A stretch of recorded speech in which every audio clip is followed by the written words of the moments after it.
Can we get the real Andy? I would prefer the real Andy. Oh, let's get the real Max. I'll take off my mask when you take off your mask, brother. Because who's your new favorite YouTuber, Ian, that wanted to be on the show with us?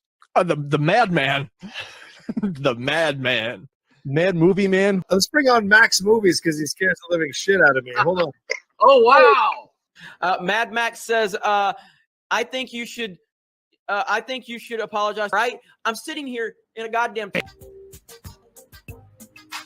torn down pool house. I don't even know who you pool house are. is torn apart. Okay, it's torn apart because I'm remodeling on my $70 webcam. Okay, I'm no better than you.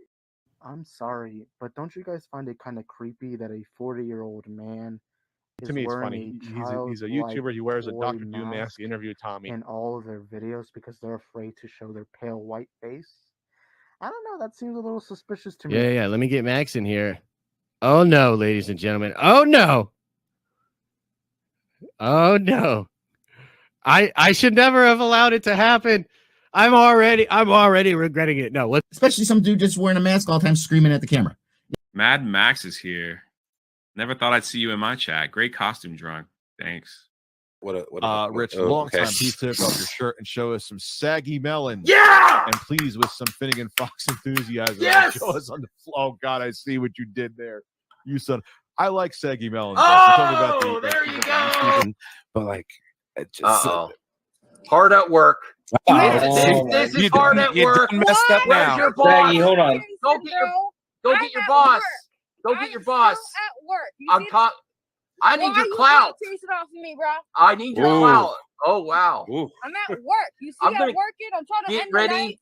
Get ready for the live now while I'm trying to get my job There's a done. reason for that.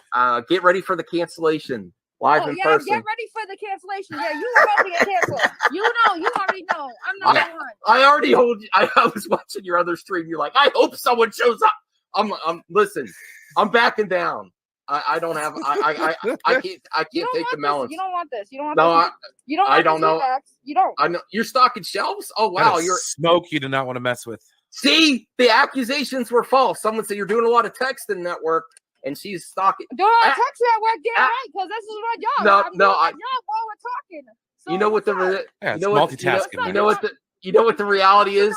She was texting watching YouTube, and then she's like, "I'm going live. I better stock shelves." Yes, Tommy Telleriso. Telleriso.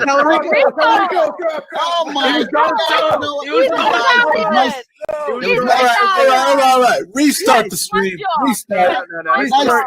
Nice chatting with you. I'll see you guys later. Movie Madness Entertainment. Welcome. Hey, what's going on, everybody? Hope you're doing well. As you can see, someone is here. You know, we put him on solo real quick. He's getting some stuff set up real fast, so he'll be along shortly. Hope everyone's doing well. I had a fairly decent day today. Aaron, how about you, man? How you doing? Pretty decent day, you know. It's been okay. And George, how you doing, buddy? I'm doing all right.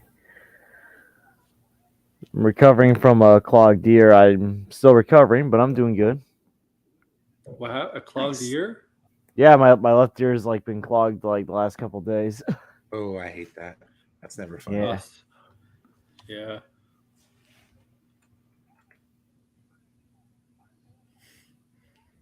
Yeah.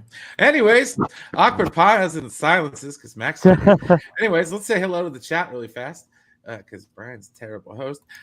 Kiwi Chow. Hey, everybody. Posting those normal links. We got Redis tonight says hello. We got Patrick. Hey, Max. Everyone, why so serious? I have watched Wednesday. Good show. All right, cool. Well, we'll see you later, buddy, if you're not around. Resident Justice says you're not talking about Mario. Stick around because I think we are. We're going to talk about Wario instead. Oh my God, that trailer was freaking intense. Let's see here. Donovan Martin, Transformer trailer in 2 days. All right. Can't wait for that, I suppose. Let's see here. Daryl Taylor. Well, Transformers trailer? Oh, is it going to be trash? Like the movies? RJ, come back, buddy. We're talking about Mario. No, and we're not going to gloss over it. If we gloss over it, I'll leave the show too. We're not talking DC over this, okay? Let's see here. Sean O'Rourke, hey buddy, what's going on? Says I am here for this. Yes. Let's see here. Samir, hello. Oh hell no, it's Mario time. Yahoo.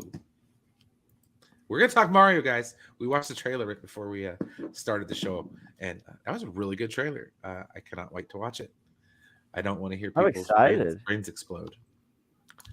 Samir, I totally agree. Not every show has to be about superhero movies. I agree. Oh my goodness! But to be fair, Max Super Mario is a superhero. Well, no, he was pinched for time to get the topics together. RJ, why are you swearing? No one cares about. I swear to God, if we don't talk about Mario, I'm leaving. Dude, get on here. Can you talk, buddy? You come on in here and talk Mario with us, my guy. Let's see here. Saggy Mellon says, RJ, did you end up getting a date with Sean? Okay. I don't know how that worked out. Anyways, our STFU, RJ, fight me. Black Ops. Excellent. I try, like 30%. Goldman. He's asking Max if he liked Andor. I can answer that question. I thought Andor was fantastic. And the best part of it is I really wasn't expecting much from it in the onset. And like every Star Wars show that's come out, I've pleasantly surprised. There he is. What's up, RJ? Hi. We watched the trailer before we started. We are going to talk Mario. I'm just saying, like, you would think, like, it's like the one night Max could have done, like, a non-Marvel DC main topic, and he didn't take the bait. You didn't watch the trailer. It even involves Jeremy. I mean, to be fair, it was 30 minutes ago. It was when he set it up. Hello. I'm disappointed, you, Max. I'm gonna get to it. I was gonna do a separate reaction to Jeremy later. Okay, all right. I'm just saying. I was shocked. I really thought this was your main topic. I'm going hardcore on YouTube. I got to make lots of content, and I knew I was going to talk about it later. So okay. After watching the trailer, I have an idea. Is it going to be the old bait and switch? It's Peach's story, and not Mario's, and the origin of Mario. That's how long has it been since you made a Jeremy video? It's been a while. What the hell? Goldman, I loved Andor. Andor is so much better than all of Disney Star Wars, including those sequels. I'm sorry. Yes, it's my Freddy. No one even talks about the sequels that much anymore. Yeah, we need to get Goldman back on the show sometime. Talk about Star Wars. The more important thing is, Goldman, what do you think of Andor? I have to check out your videos. Oh, maybe better than The Last Jedi. That's impressive. Holy shit. That's high praise. Saggy is everywhere. So how's everyone doing tonight? Aaron, Brian, Anthony, George, RJ? Good. I'm doing good. I'm doing great, honestly. I'm I'm riding a high right now to that Mario trailer, but dude. All right. Well, let's at least some wrestling people. Yeah, let's at least do. I'm going to do a clip out. The clip outs have been helping the channel.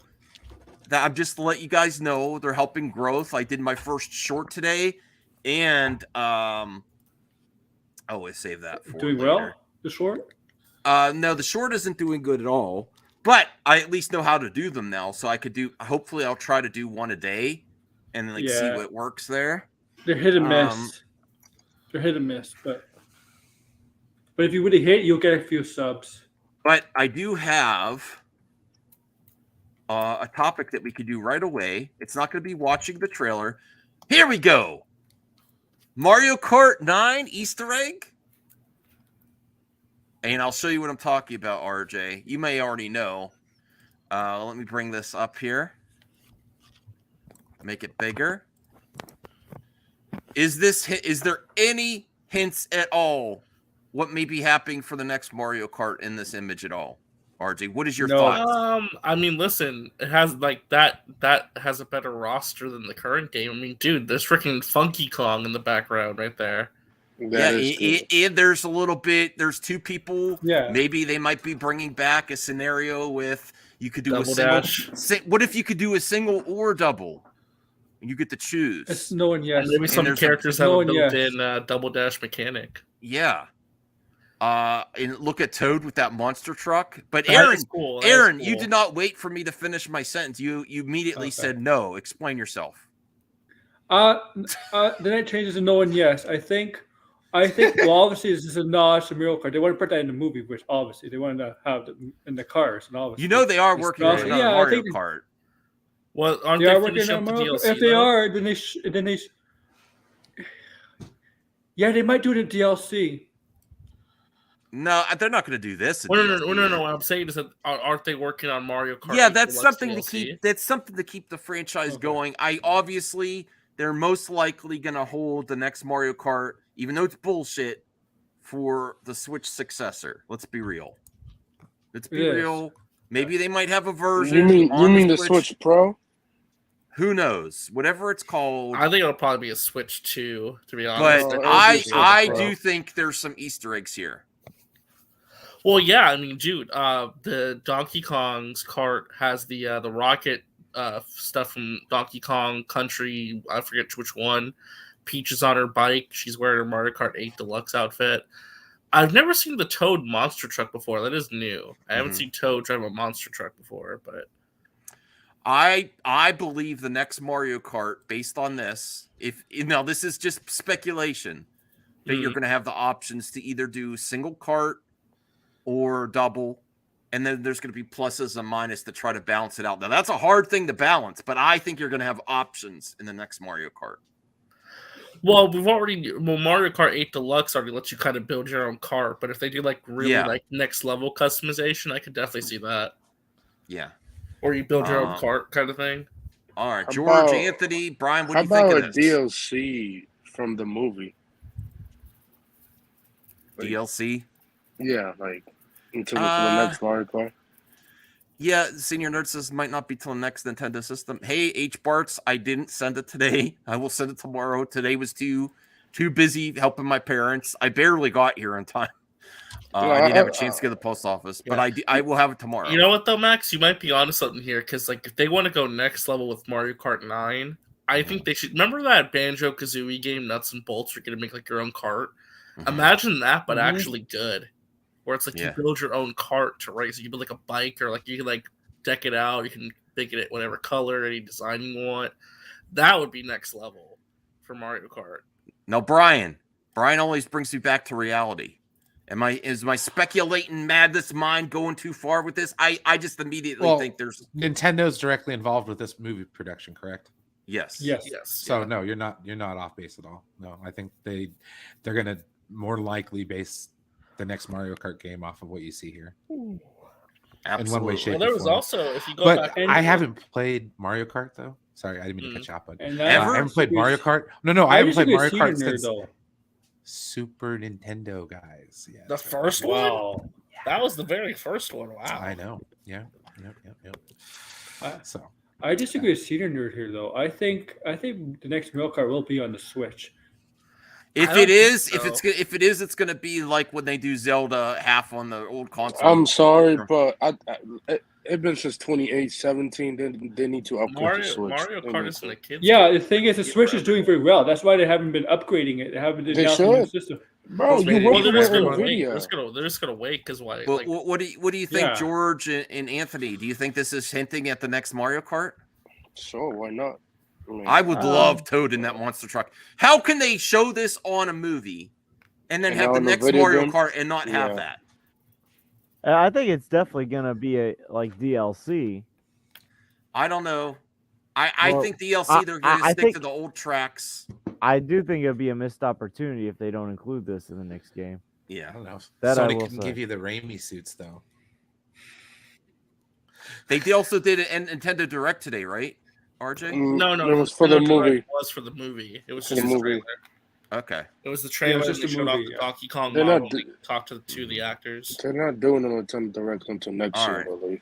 Well, Well, I'm real quick with the trailer, I wanted to mention too before we cut out this clip. I wanted to mention too. There's a lot of references in the trailer to Donkey Kong Country, and there hasn't been a Donkey Kong game since the Wii U with Tropical Freeze. So another one I haven't touched since the Super Nintendo, Donkey Kong Country. Oh, you original. haven't played Donkey Kong 64? No. Wait, since Donkey the Kong Wii Country U? was Really? Oh man. I'm just saying, listen, there hasn't been a Donkey Kong game. Oh, in a very long Sean. time.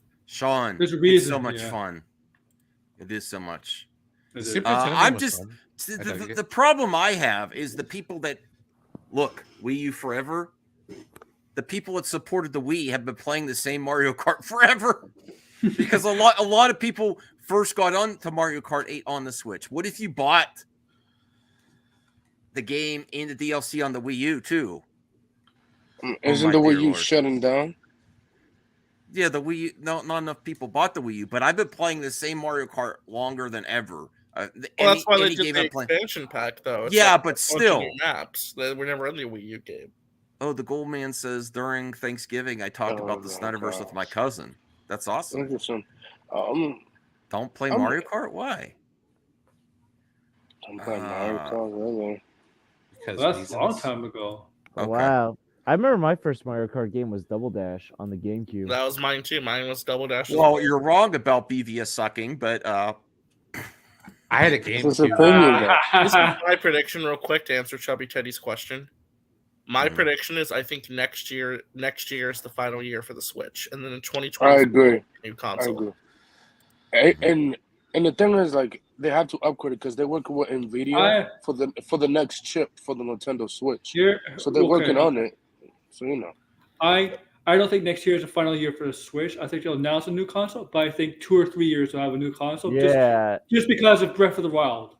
Well, no, that's why I think Yeah. Breath of the Wild will be like the final big game for the Switch. I mean, the next year. Zelda game. Yeah, I think Plus, next you year. have like a lot of you have big companies with the Well, Switch. don't forget, wasn't Breath of the Wild wasn't that meant to be for like the Wii U, and it was It so was a Wii. successful Yeah, on it was Switch? like Twilight Princess. It was on both consoles. Yeah, Wii U was never both, yeah. had their own Zelda game. They always had remakes. Or like They had Call of Duty and Arkham Knight on there, which is it's crazy. Yeah, but these are the character posters. Well, We think who these two. plays I like Arkham this Knight one. on Reminds me of Nintendo, Luigi's though? Mansion. oh yeah. There's also these two with the. Is When there a does way this to movie- buy when these does this posters? movie come out? Comes out in the United States April 7th. April 7th. So pretty Okay. close when you think about it. It's a few more months. I'm buying 5 tickets. There's Toad right there. That's a joke. I can't wait to see it. I still got to watch the last. I like the Minions movies and Despicable Me. The last one's on Peacock, and I didn't watch it yet. A lot of people are really excited for Donkey Kong.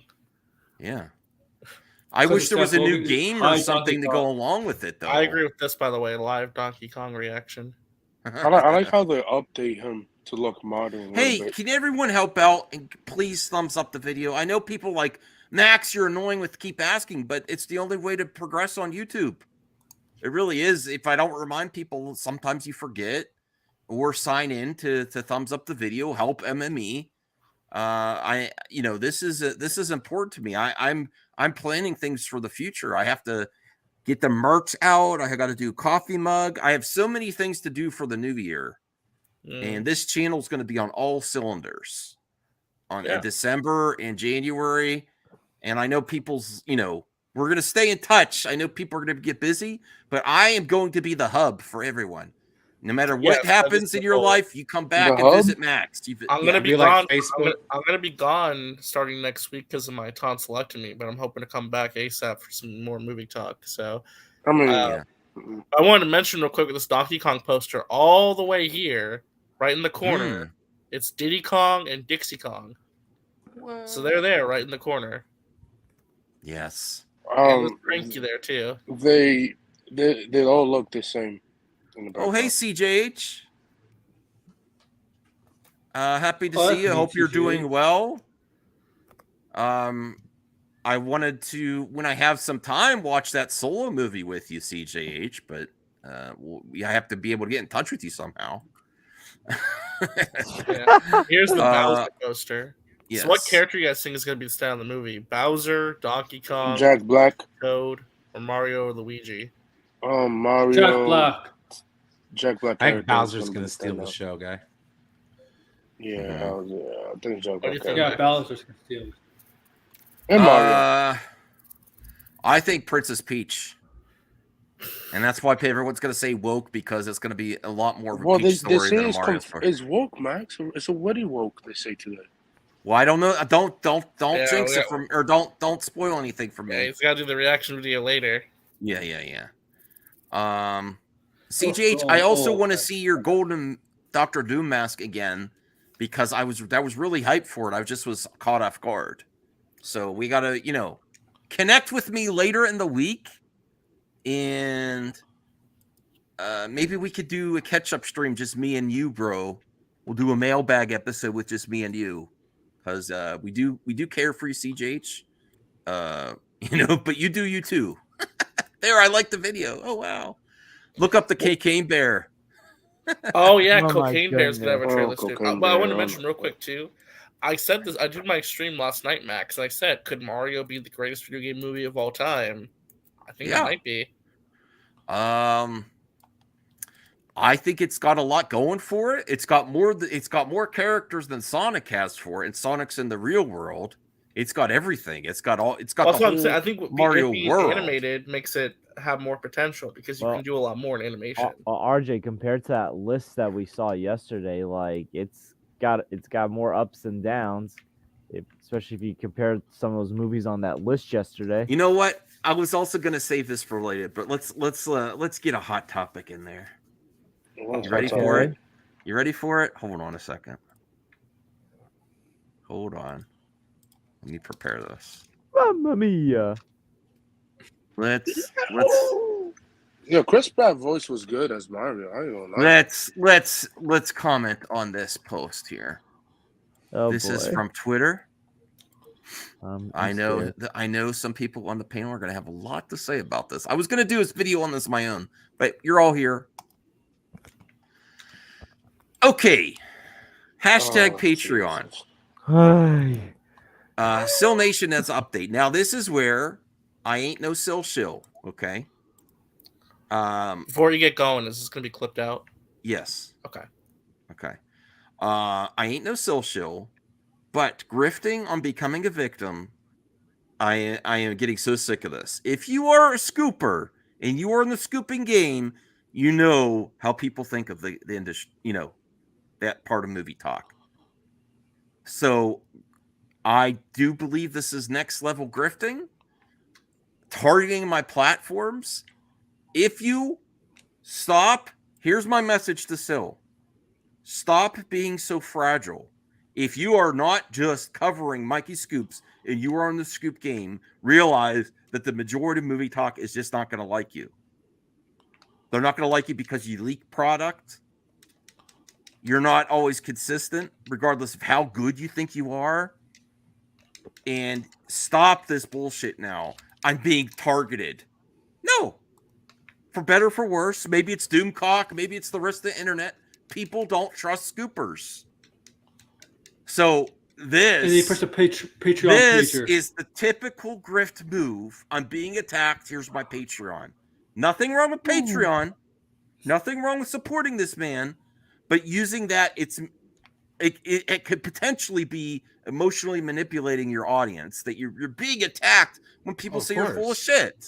YouTube is making me lose subscribers. Yeah. Make sure to subscribe. So that is my hot take on this. I should send the link to Matt. RJ, do you have a comment on this? Nothing wrong with Patreon.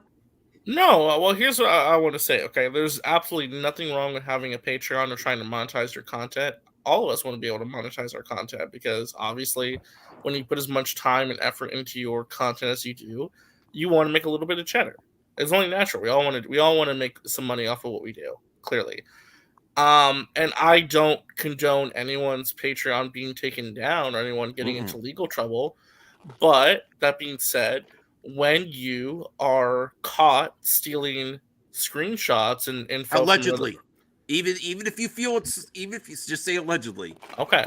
Well, Someone I'll else use the word brought it up. allegedly, even though there's proof of it. Let's say if you allegedly are stealing screenshots and posting information from another website you pay to access for, and you're just like putting that stuff through another paywall for your own subscribers, that's unethical, and that is subject to Patreon terms of service violations. Not saying that you should get your stuff taken down and not be able to monetize your content, but you can't do that. Some people, Vin Frost, some people have made accusations. I haven't looked into it myself, so I got to be careful. I don't want to cause any issues for his business. But some people believe this to be true. I'm not convinced. I don't know. I haven't looked into it that much.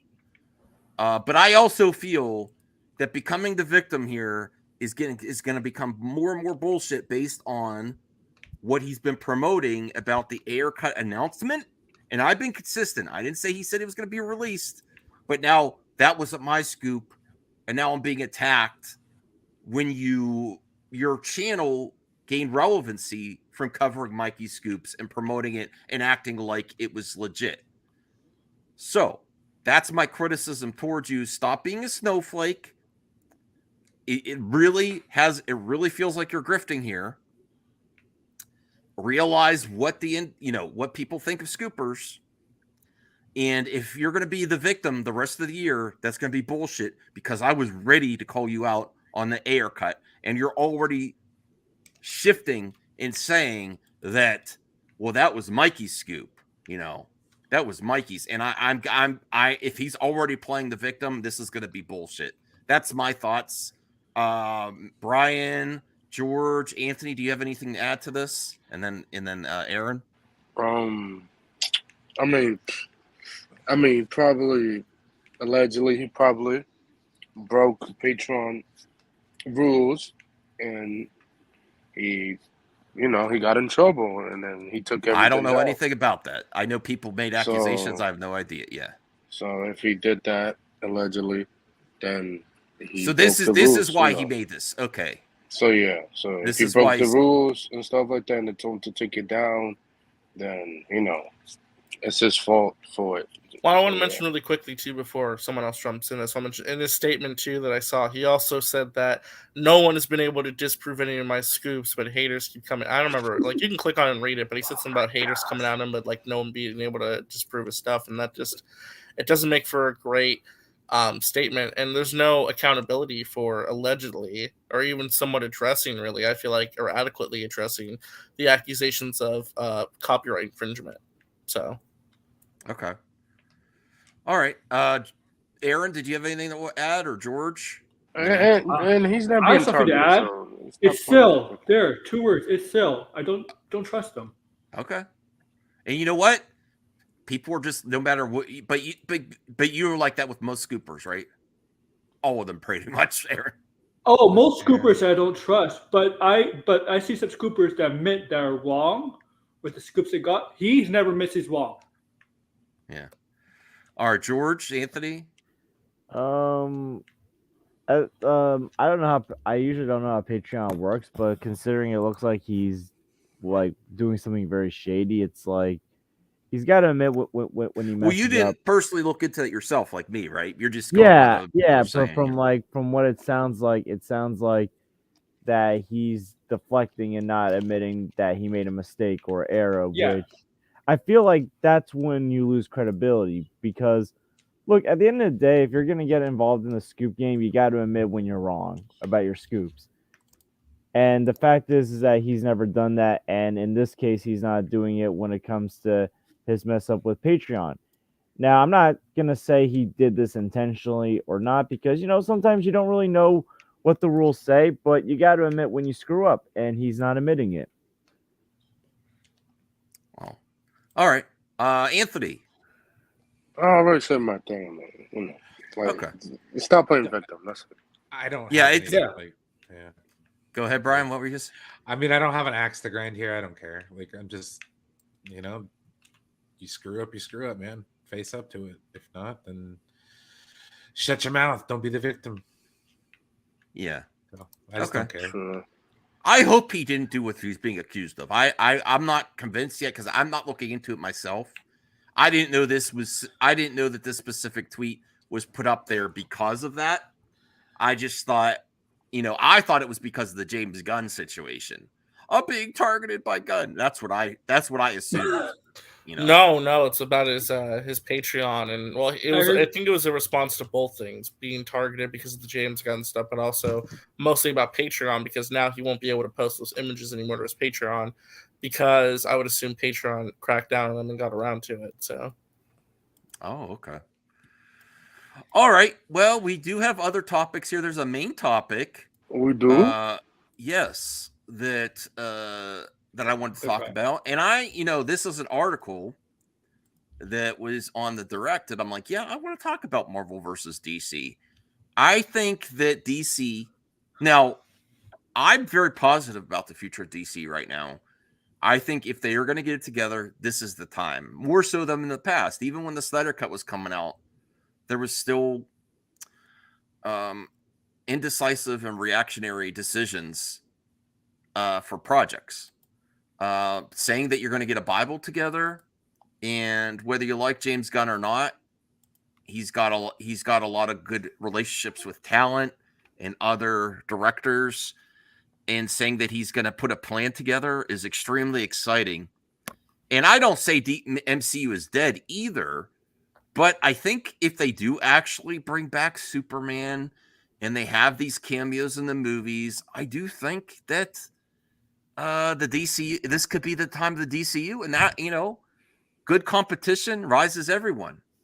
Good competition is going to strengthen both brands. And I think it's about time. And I that's my opinion. I think it's now. I'm so excited that the first thing they say is we're getting a plan together instead of just announcing shit. I'm actually, even though I want an announcement, it's good that they're not announcing stuff. It's really good that they're like, well, we're going to get a Bible together and see if it fits within this Bible of content and plan that we want. That is very, very good. But I want to hear from the rest of you before we go through this article. RJ, what do you think of this? I'm so hype about the future DC. I can't wait for The Flash. Shazam is the least on my list, but I'm still going to support Shazam 2. I want to see Aquaman 2, I would say that there's definitely a bright future ahead. I think, as you mentioned before, competition is a good thing. We need competition in the marketplace because it elevates both properties. It makes everyone want to be better. So if DCU can do some things that are different from Marvel and do them successfully to where it's like really great and they're doing something very unique, and that's a great thing. We should be in support of that. Mm-hmm. Lonely Bencher says 5 ways not possible. Well, I didn't write the article. It's possible. Let's see what Brian, Aaron, what do you think? Okay.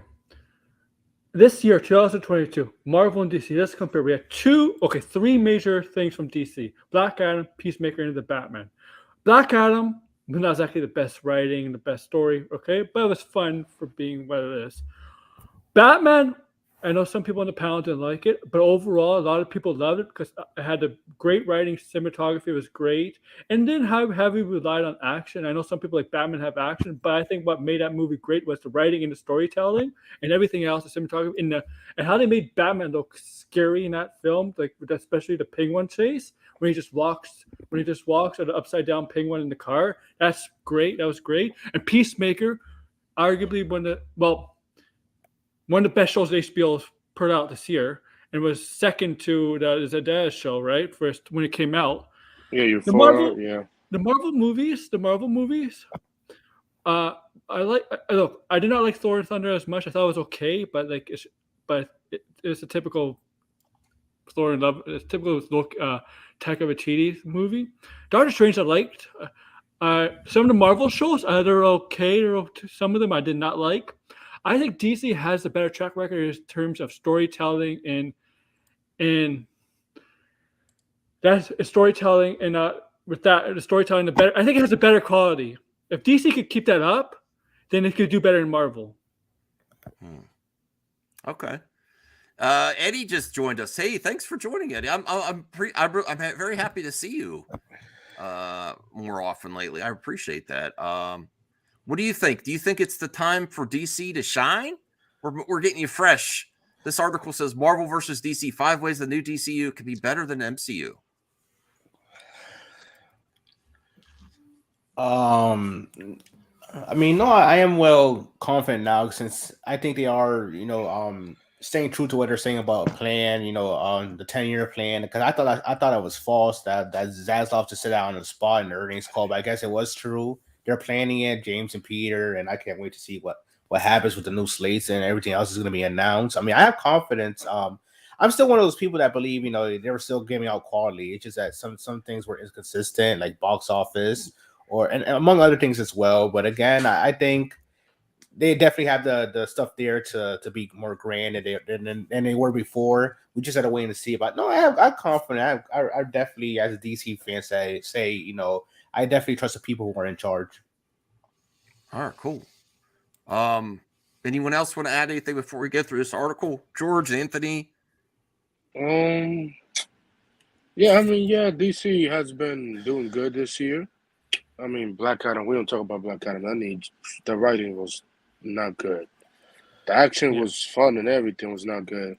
The Batman is a good movie. It should have cut at least 45 minutes at least. Should have been like a 2 hours and 35-minute movie, maybe. It was way too long for what it needed to. Overall, it was good. It made a great box office return from Warner Brothers, and stuff like that. So I mean, DC could be better next year, with what they have and the new plan that James Gunn has coming in the next couple of years. So yeah, with Marvel, I love No Way Home is my top 2 best Spider-Man movies, or 3, depends on the list. And what else? I enjoyed Shang-Chi. That was good. I enjoyed the action. What else? What else did come out? Wakanda Forever, I give that movie a 7 out of 10. So, I enjoyed Namor, enjoying stuff. I enjoyed the action in it. Could have been a little bit cut out some stuff, but the Marvel shows, Loki was good because that was amazing. What else? WandaVision was good into the last episode, but I mean, it's whatever. So, and then what other show did they have this year? Moon Knight was this year was Moon Knight. Yeah, Moon Knight was okay. Moon Knight, She-Hulk, and Miss Marvel. She-Hulk was okay, and then Miss Marvel was amazing. I did not expect that show to be good. And then in the specials, the last 2 specials was great, and stuff like that. So I hope that Marvel and DC does good in the next couple of years. So All right. Well, let's go through this article. I personally think Peacemaker is better than all the Marvel shows this year. Okay. There's lots of people. Sean says all the action the Batman was added later after WB said it had no action in it. I don't know about that. I haven't heard that. But yeah, lots of people really like the Peacemaker show. If that Penguin show is on that could be next level where television might have to up the ante. Maybe it's Daredevil's time. It's Warner Brothers, right? Yeah. Mm-hmm. It's Warner Brothers. Depends they on the focus budget. on quality. They focus on quality with their HBO stuff. Yeah. Chubby Teddy says, as worried as I am with Gunn, I saw the proof. I saw the receipts, Chubby Teddy. You're concerned about Gunn. I love you, Chubby Teddy. I'm excited that he mentioned Booster Gold as a character he's receiving a lot of feedback on. Absolutely. Another boring article video. Great idea. I want to see what they say. More mediums than Marvel? Well, Marvel has dominated the big screen, more recently the small screen realm. The new push from DC Studios will aim to include interconnected stories from across mediums, including movies, TV, animation, and games. Including all these verticals right from the start could prove to be fortuitous for WB, as this is something that Marvel simply doesn't do. The MCU really focuses on TV and movies for the time being. They have a number of video games based on Marvel heroes. If they succeed in incorporating all that, yes, that is something that could go. I don't think Marvel should like connect video games. They don't need to because they make money off video games and stuff like that. Well, They that's it's more of a Disney with thing. the comments too. Remember Disney Infinity? I love Yes. Disney Infinity. Yeah. It connected all the Yes. Disney brands into one game, and right at the end, Disney Infinity 3 had a kart racing game where you could play Star Wars characters versus Marvel versus classic Disney animation. Yes. But they decided, and I think that was actually Iger, that we're going to stop because it was an expensive endeavor to make those games. We're going to have people pay us to make games instead of doing it ourselves. So it's not really up to Feige. It's because licensing. No, Marvel Studios. Yeah. Go ahead. Marvel Studios doesn't doing that. Marvel Studios is only for the TV shows and movies, nothing to do with the video games unless they want to. Animation. Unless they want to. They can get into video games if they want. You know that's what held up Marvel versus Capcom for a while is when Disney Infinity Disney was making its own. Yeah. Remember Marvel Studios did have some. Remember, Marvel Studios did have some video games for like some of the first movies, and then they had Iron Man. Yep.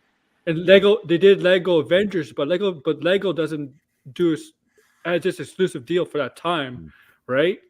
Yeah, because Lego does deals with other companies too. It's just also like they have the Guardians game, they have the Avengers game. That game's trash. They have the Spider-Man game 1 and 2 coming out. They got the Wolverine coming out. They got the Black Panther and Captain America video game coming out in the next couple of years. So they're good. Yeah. On video games. So they're doing good. DC has no video games coming out besides Suicide Squad and Wonder Woman. Suicide Squad and Wonder Woman, which RJ, I believe you were excited about the potential of DC games, weren't you? Yeah, I mean, because think about it, like Marvel decided to go in a different direction with their video games. They decided we want to let our creatives be creatives and just come up with their own stories and their own universes, which is fine. That's a good thing. I agree. But if you want to differentiate from that, why not try and make some games that do connect to your universe? I mean, look at Star Wars. All of the Star Wars video games that are coming out are canon, like Jedi Fallen Order and Jedi Survivor will exist in the timeline. They are canon. There's events and things that they reference. So it just seems like it's something that Marvel's not interested in doing at this time.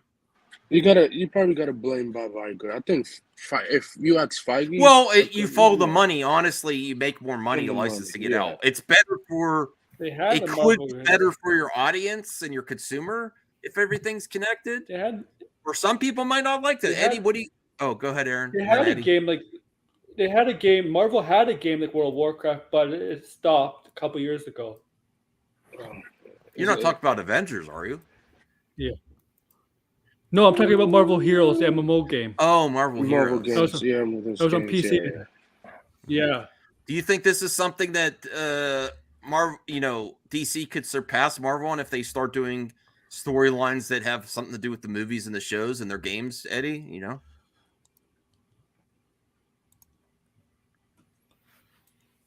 You're muted.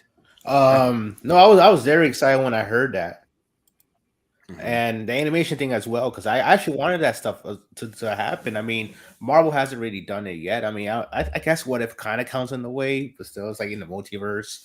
But no, I think video games in general. I mean, because all I could think about when I hear that stuff is like those sucky tie-in movie video games from back in the day, like with Marvel or wherever else. But with DC, they have a leeway to high budget games that are canon to the actual DCU. Like like RJ said, I thought about it as well when it comes to the Jedi Fallen games. It's like, yeah, that's canon.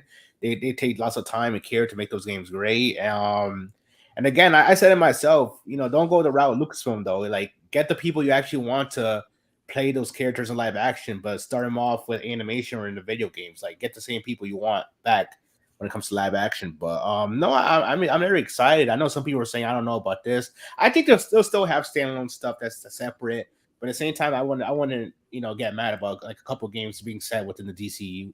The same thing with like the animation stuff. We just have to see the execution, I guess. All right. While I'm thinking about this, shout out to Sean O'Rourke and his family and his dog Indy. What a great dog! Yeah. I Oh, enjoyed yeah, I your. saw. It's terrible. Sorry for your loss, man. He looked like an amazing dog. So Yeah. and It's never We're easy here with you, losing a buddy. pet, especially when you've had for so many years, because they are your family. So and I love the vibe he was, the coloring of that dog. He just looked like a great dog, and he's the name fit Yeah, him sorry too, for your loss, Indy. dog, yeah. So shout out to Sean for sure. Okay, George, did you have any thoughts on this about gaming? That's one way they could surpass Marvel. I mean, when it comes to the games, I think while DC has done better with games overall, particularly the Arkham games, I am concerned how that can tie into the movies and stuff, because not everyone plays the games, and sometimes movie tie-in games don't always turn out well. Mm-hmm. So while the animation I'm excited for, it's the games that I'm confused and concerned with. Okay. Yeah. What is the next? Yeah, that was like. I mean, well, I don't think it. Go ahead. No, I was just saying real quick. I don't think it would be like tying games. I think it would be just standalone stories that are canon to the universe. It's not going to be like, we're not going to see a Black Adam video game tie-in movie or anything like that. I think it's just going to be like separate like stories. I think it's similar to like how the Batman Begins video game was, or like the Tobey Maguire video games, those tie-in games, and then the Andrew Garfield video game, the Amazing Spider-Man video games, and how it's tied into the universe. So like similar to like that, I guess. Yeah, that's why I mean, because there's some movie games like the Amazing Spider-Man ones where it's not about the movie, but it's like a sequel or a prequel to the movie. Yeah. That's what I'm getting at. It kind of is like in-between a story. sequel a little bit. It Yeah. is like the second game is a sequel to have You know. Kingpin and everybody. So yeah. So I see what I'm saying. I don't know, Brian. Do you have any comments on this about DC gaming? But it's not really canon to the movies at all. What James Gunn said, that there could be some interconnected stories. Well, if they go the route of Star Wars where everything's connected, I'm down for that. That sounds good to me. Mm-hmm. Where Kavari, everything is part of the universe. Okay. Yeah, I would be up for it. Jade says the games will be their own universe. Well, he said it case by case, not everything. Not everything, just some video. I games disagree, Kavari. My pal Zeno convinced me to do Marvel's Avengers. I think it has some cool stuff in it. Oh, Sean is here. Hey, Sean. Yeah, shout out to your pup. Hey, what's up, Sean? Great Hey, Sean. dog. Great dog. Thank you. What's your thoughts on this? Well, first, before I say anything, I want to say hi to Eddie, because this is the first time I've talked with him. So oh yeah, wasn't there a video? Oh yeah, wasn't there a video that was promoted? And I'm sorry, Eddie. I called him a liar. I was like, why don't you just admit it, Eddie? Why don't you just admit it? I couldn't let that go too much longer before I had to spill the beans, because that's funny. Eddie was getting a lot of heat for that. So he got him. He got him showed on Friday Night Tights. There you go. It was worth it. That is true. That did work. That video did work. They made it into Geeks and Gamers.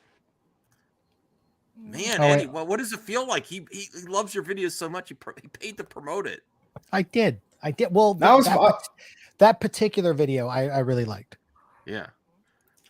No, I was fine with it because it was gonna happen anyway. You know how they are. Like once you criticize them, like 20 comments appear out of nowhere. You don't know what you're talking about. You're not informed at all. So like they're getting pushed and then making it way to the actual panel Friday Night Tights. I was like, okay, now these guys are just gonna roast me for this, even though I had no clue what's going on. But it's whatever.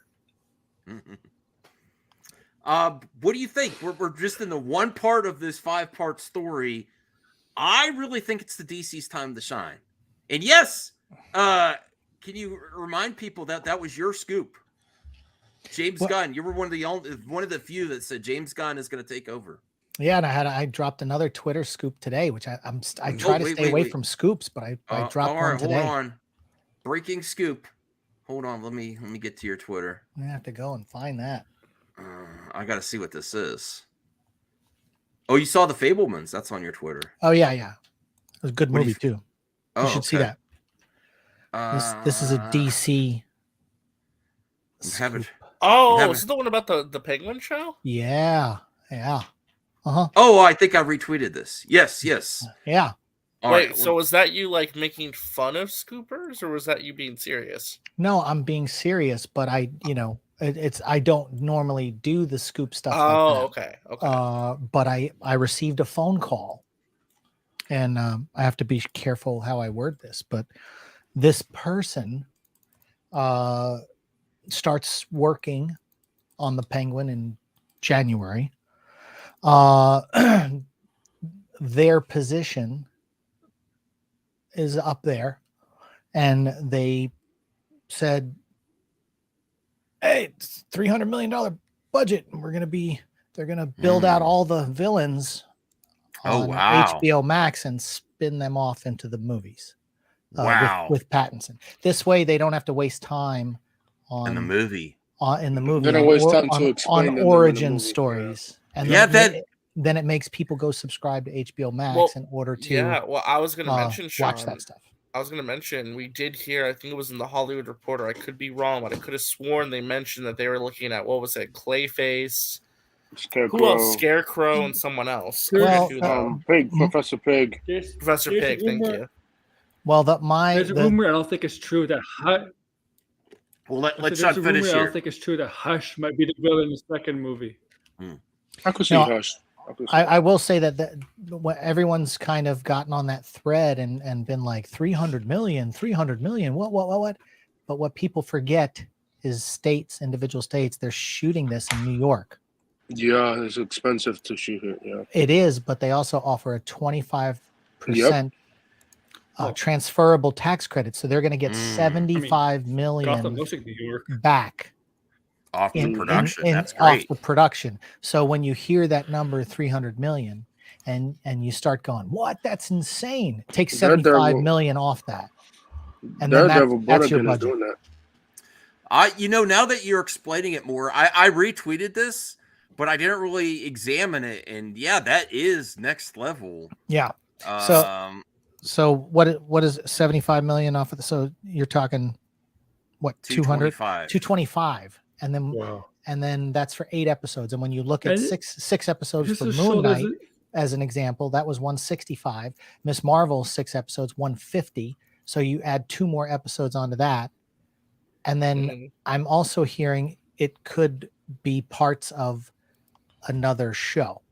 Multiple shows, but we'll see how that shakes out. Ooh. I wasn't confident enough in the conversation to report that, but I'm just telling you that this person, I even made notes so that I didn't say like a gender because I don't want to get this person in trouble. But yeah, $300 million budget for the show. Well, 75 million back in. Can I ask a question real quick? I'm not sure if you know this, but is Zaslav okay with this level of budget for the show, or is it something that was approved before? Well, this seems like, and again, like almost all shows, like North Carolina, the Amazon Studios show I just worked at, we have a 25% tax rebate. The state of Georgia, where they do a lot of Marvel movies, has a 30% tax rebate, and then if you put the Georgia Peach at the end of the credits, then you get another 5%. So it's 35% back in a transferable tax credit, which is that's the reason why you see in Marvel shows a lot. Yeah, and so the math works when you look at the state's incentive to go film there.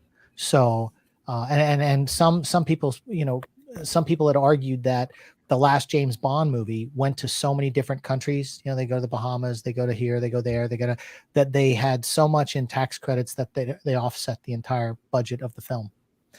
And that could absolutely happen if you do it right, especially when you've got global films. And this last Indiana Jones film was all over the place too. Greece, they were in Morocco. And all these countries give incentives for you to film there. So don't be scared at the $300 million budget number, because it's really 225 spread out over 8 episodes. It's totally plausible that that's going to be. The most MCU shows were 6. This is 8, and it's got that 75 million tax credit.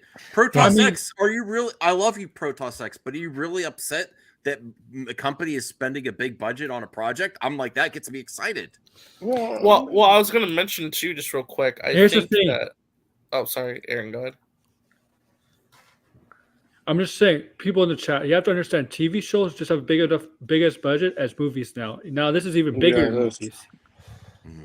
Okay. Well, I was gonna say is that I think when it comes to certain spin-off shows, they want them to feel as cinematic and movie level as possible. So they want it to feel like it's like seamless, like you're not noticing a major downgrade from the movie to the show, right? I mean, we're seeing that across. I mean, that's what they're trying to do with the Marvel shows as well. Although some of them feel more like TV shows than others, of course. Some of them don't feel like movies in terms of production value, but it just comes down to execution as well. So, and also like Daredevil and Penguin show is going to shoot at the same time in New York City, which is that's fine. God, can you imagine how much the budget's going to be for Daredevil Born Again? Yeah, but I think Daredevil's going longer, isn't it? 18 episodes for Daredevil. That's a lot of money. That's a lot. No, but I think their shooting schedule is longer than. They're shooting. I think it's going from September, January to August. I think Daredevil's longer. What's everyone's thoughts on Zaslav now that Disney is in trouble and the industry has to deal with? Disney's not in trouble. Well, no, I'm not saying they're dead, but they need to reorganize priorities. They need to. Lots of companies have to trim the fat across the board. Lots, it's a part of it's inflation.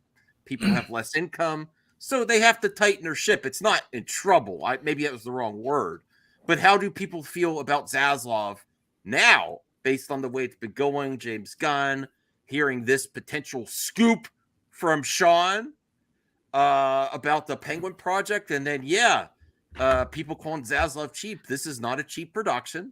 It's a smart production, getting that tax credit. Personally, before we get to Sean and the rest, I'm thinking quality over quantity right now.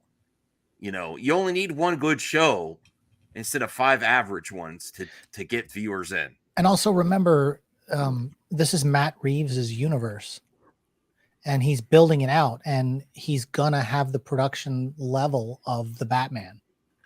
So, like, the Batman cost $200 million to make, so yeah, some of that was COVID budget. COVID over budget. It was really 100. Yeah, it was 100 million at first, but it's 200 because of COVID and the shutdown that happened 3 times in a row. Yeah, and then the marketing costs on top of that. That's what put it at 200. The $200 million also, yeah. But I definitely wouldn't worry about Disney. And listen, guys, remember next summer HBO Max goes away and gets dissolved into Discovery Plus. Discovery Plus, yep. And it's just it's going to be huge. They'll be the platform with the most content on the planet. So, what do you think about Zaslav's direction? Are you have issues with Zaslav, or you like? No, okay. I've been saying since the beginning when he took over and all the slash. You go back and look at any of my videos when I cover Zaslav. He's doing exactly what he needs to do to right the ship, and I think it's gonna. I think it's back gonna work. roll was a hard decision. I'm still it hurts. I want to see back roll. Well, the thing is, let's be fair. Well, me, I do. I think James Gunn. I think James Gunn is already talking to the directors of Backward, the actress and stuff like that, to have them back. There's going to be those two have a bidding war with Marvel too. So unless Kevin Feige got them first, which that's what I'm saying. I feel like Feige definitely gave them a call. I'd be willing to put money on that. So well, what does the rest of the panel think of Zaslav's decisions now? Eddie, do you have a comment? Do you like what the Zaslav's doing? I know you might have. I know you were I believe you were also looking forward to back roll, but do you think he's making the right decisions with Gunn and this production? And what do you think, Eddie? When it comes to Zaslav's tactics, no, I was definitely one that I was fully talking shit, saying, "What is this guy doing?"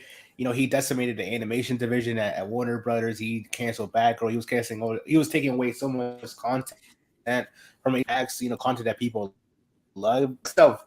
He's the one that's making these harsh decisions. He's being a classic businessman about it. When it comes to being a classic fan, it's not really about the emotional side. It's about the company. I get all that stuff, but it was still shitty that he did all it. But I think he probably is owning up to not owning up, but making it right now with DC and probably some other stuff in the future as well in terms of the company overall. But no, when it comes to DC side of things, I got all right. Batgirl was still a shocker. Matt, get on here and explain that hot take. With the 10-year plan and wherever else saying it might get better. I don't know, that's okay, but again, I get from the start he was definitely pulling some BS, even though I understood it. But now we just have to wait and see what happens. Maybe he'll make it fully right in the future. I don't know. And I mean, I don't like the guy. He's just doing business move for stuff. I mean, look, he broke gun. He cut some stuff. I mean, he's doing. I mean, he greenlight the HBO Doom spinoff, so which they doing. So like, I mean, I don't. It is what it is for him. I didn't like the decision at first. One thing I like when animation is back. One thing I don't like what he did was he definitely ruined streaming movies for HBO. He doesn't want that type of content there. So it's like, bruh, HBO Max would have been perfect for like streaming movies, like made for HBO Max streaming movies.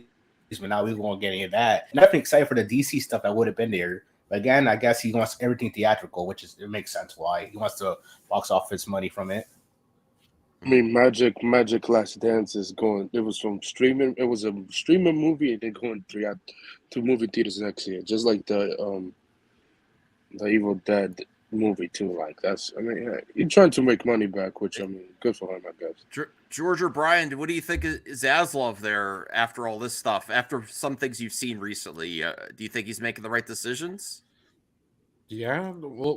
Well, wait. It's not going to see anything until it yields results. You know what I mean? Like, so we could say, "Oh, this is great. This sounds great," but it hasn't happened yet. So when we get the, you're a fan of Gunn. That got you that series got you more excited than most.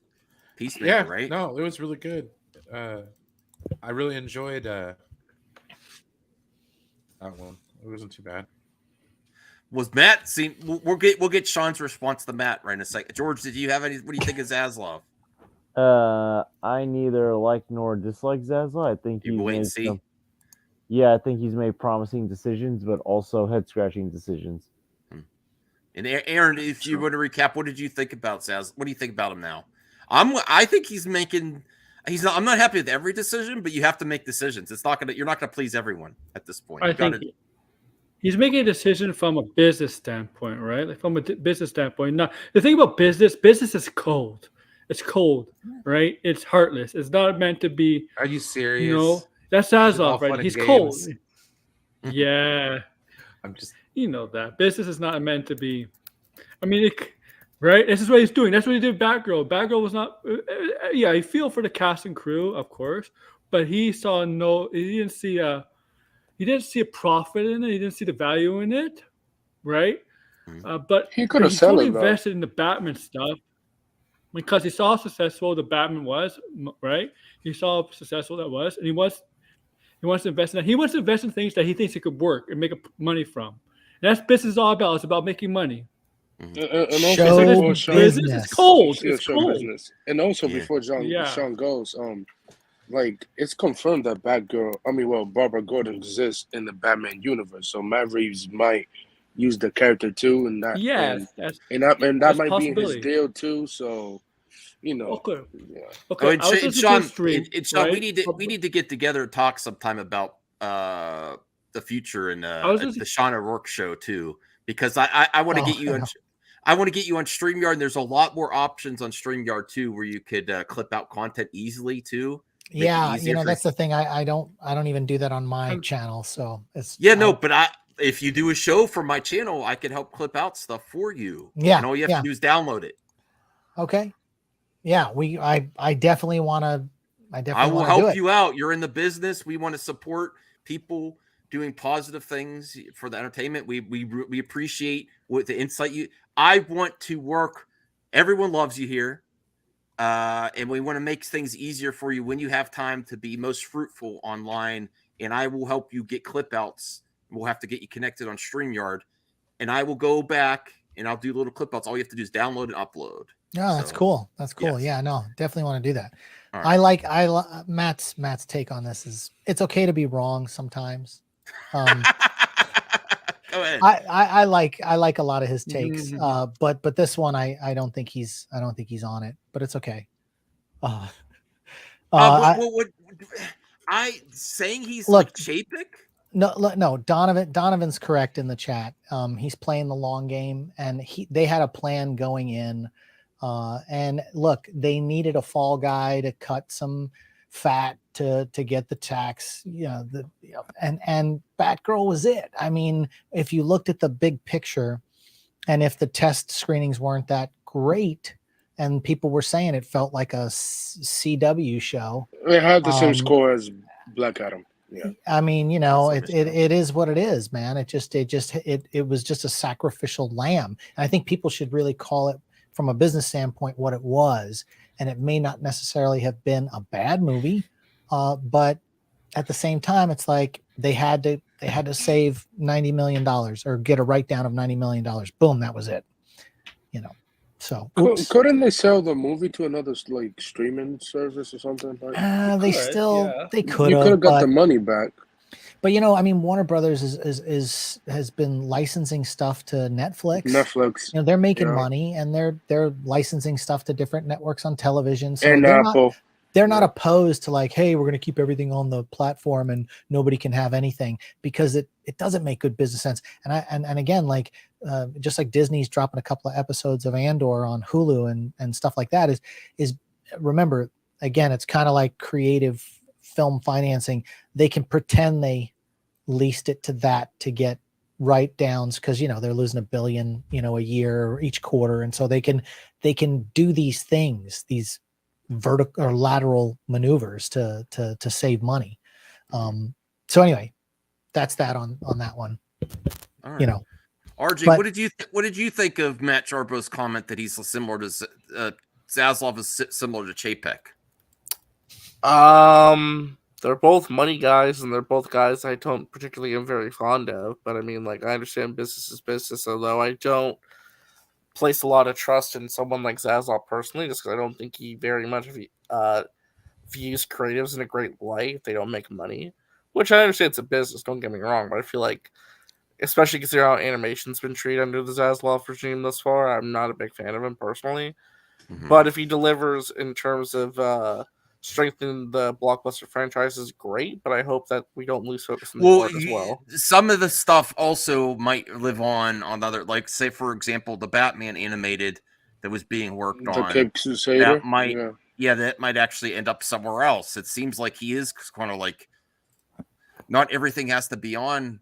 If it's not a certain quality, it could be farmed out. And you mean J.J. Abrams? That's still $250 million from Warner Brothers? Well, 500 actually. But whatever. It was a $500 million deal, but I don't think that. I think that's been chopped. Yeah, JJ's gone next year. JJ's gone. He's gone. George, what do you think? Is Chapek and Zaslav one of the same? It's still kind of hard to tell, just because I mean, like, so bad take, Jarbo. I agree. No. Like, I mean, it's hard to tell with Zaslav because we really haven't seen projects that he is involved in hit the big screen yet, or hit whatever streaming service is gonna come out. I know Sean said HBO Max is gonna get turned into something else. We have yet to even see what that's gonna turn into. Where under Chapek, we've had enough time with Disney Plus to see what's happened.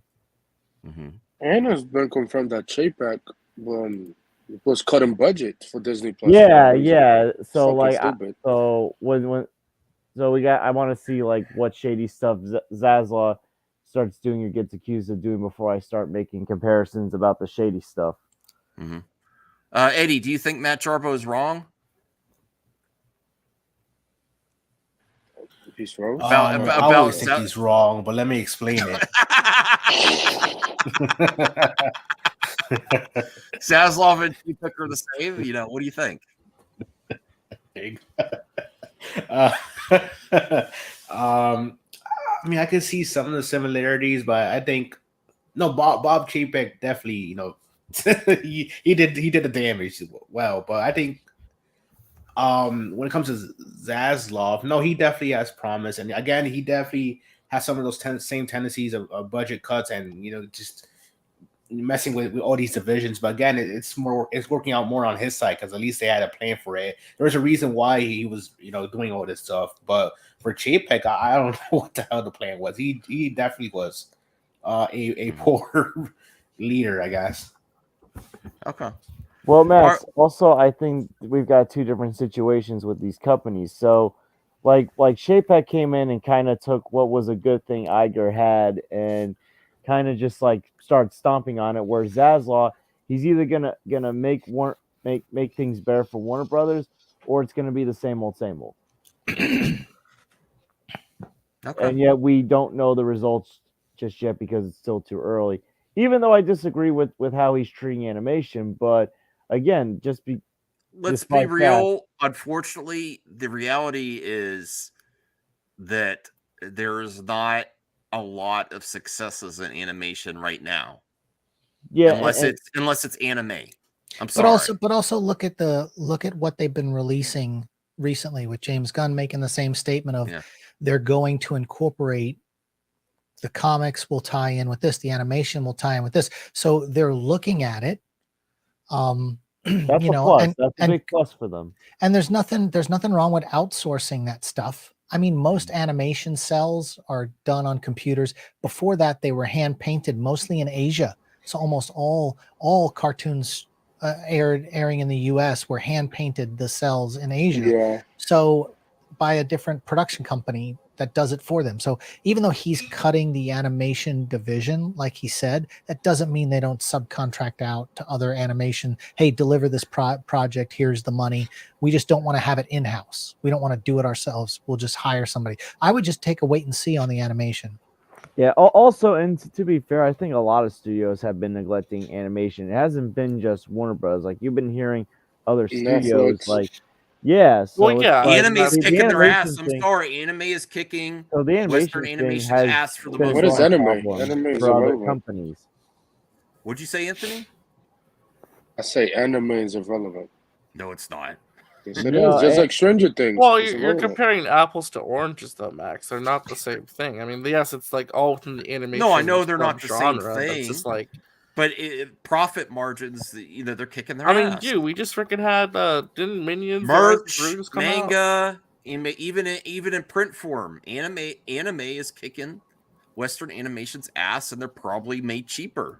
Unfortunately, because of the no, anime is not cheaper, not necessarily. Not potentially some of those countries that have those workers With the rate exchange, yeah, it's way cheaper to make well, that it's stuff. cheaper because often, like, and this gets into a whole other topic, but like, and this is also an issue. Yes, they're making great hits in Japan, but they're not exactly treating the animators very well. No, I didn't say that's that. kind of the That's a problem too. different story. Like that's why like it's cheaper to make two per se because they don't pay them what they're supposed to be paid, But again, that's like a whole other subtopic. But I mean, yeah, I mean, listen, there's definitely things. I mean, look, we're talking about the Mario movie, and that's an animated film. That's Illumination. That's Illumination's blowing doing up. good. There's a few Illumination studios that always are still does doing good good. stuff. I don't think Pixar is what it once was. DreamWorks is doing Well, good. Pixar got the short end of the stick though, because think about it. Like they've released some really great movies: Soul, Luca, Turning Red. Yes, the original animated film.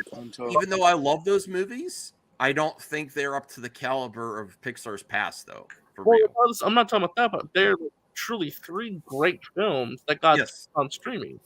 And again, Soul and Luca, I understand because of pandemic, but Turning Red should have been in theaters. I'm sorry. Encanto. Well, Encanto did go to theaters for a little bit, and that blew up. I mean, Encanto's a massive hit. My God, that movie. God, I've watched it 150 times with my 3-year-old. Yeah, like Encanto was a It's huge just success insane. for them. Huge success. So animation. Yeah, I love the film. Yeah, but remember that Disney was focusing on building out up until 2024 their streaming service. So they were trying to train the audience to look on their streaming service for these new movies versus theatrical. But it's kind of backfired. And also, like, they're gonna, like, Disney Plus and Hulu's gonna combine in the next couple of years. So eventually, Well, and then you see that eventually. there's talk that Iger's entertaining the idea of spinning off ESPN and selling it. I mean, I would be shocked if that happened. I just I would don't be see shocked. it. ESPN. Listen, I know ESPN isn't their most fruitful. What do you call it? Vertical. but ESPN still makes a lot of money. That's still like one of their Yeah, you biggest got brands. Stephen A. Smith. And it helps them too because they can promote a lot of their other Disney content through ESPN. Well, but they could So- also promote a lot of their Disney stuff on ABC because they own ABC, which really hits most of middle class with some of their shows on regular network television. I think from a business standpoint, spinning off ESPN is good for the bottom line when it comes to how their fiscal year and how much money that they're have been in the red in $1 billion a quarter or something like that. So I think like spinning off ESPN would be a good move because they'll get some huge entrepreneur. I mean, you'll probably you look at what Dwayne's doing with XFL, but there's other people that own the Knicks. Who's the rap guy that owns the Knicks? What's his name? He's married to Beyonce. I don't know why his name. Jay-Z. Jay-Z. So he doesn't own the Knicks. You mean the Nets? Oh, the Nets. But my point is, there are people He that doesn't own them anymore. But yeah. But there are people that could come together and literally buy ESPN if they wanted to. So I think that's a good move. I would dump it. Is it true I'm they're not looking to saying sell it's it? impossible. Is it true they're looking to sell ESPN? Sorry, what were you asking? I wish. Is it true they're looking? Is it true Disney is looking to sell ESPN? Well, that's what Iger is over the next 2 years is contemplating, spinning that out and selling it. Mm-hmm. Well, let's get to the let's get to the I next. just don't see it happening. The next point is actually this article is not just clickbait to me. I think it actually has some strong points. A running start with some big heroes. Something else that could allow the new take on the DCU to flourish is that the studio already has a running start with some of its biggest heroes. When MCU kicked off, it had to build from the ground level. The studio had to establish each and every hero villain before getting to some of the epic ensemble projects the franchise is known for. Plus, they had to do it with some of their biggest names, as the X-Men, Fantastic Four, and Spider-Man were all tied up with other studios holding the rights.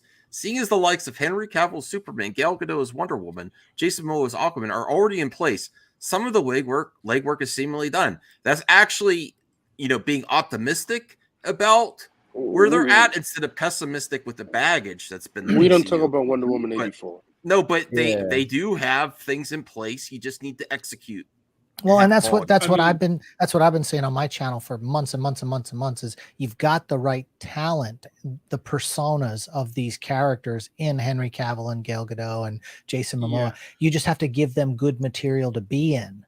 And I think that's the focus because you got the actors everyone loves. No one can say, even though the last Wonder Woman wasn't that good, that Gal Gadot is not like, oh my God, she's hot and awesome as Wonder Woman. I mean, nobody can deny that. Same thing with Henry Cavill I know Jarbo would say he's like a cardboard, a cutout as far as his acting goes, but Henry Cavill is Superman. I mean, that's just because let's be honest, Superman, who the hell is going to cardboard cutout? Yeah, but who else is going to fill that guy's role?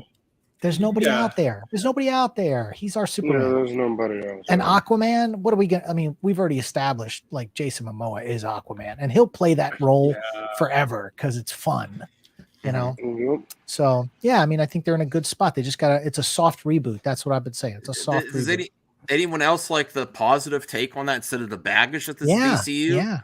Yeah. Brian, Eddie, what do you think there? It's actually, when you really think about it, it's there. Just use what you have. It's not, just quality, right? Better scripts.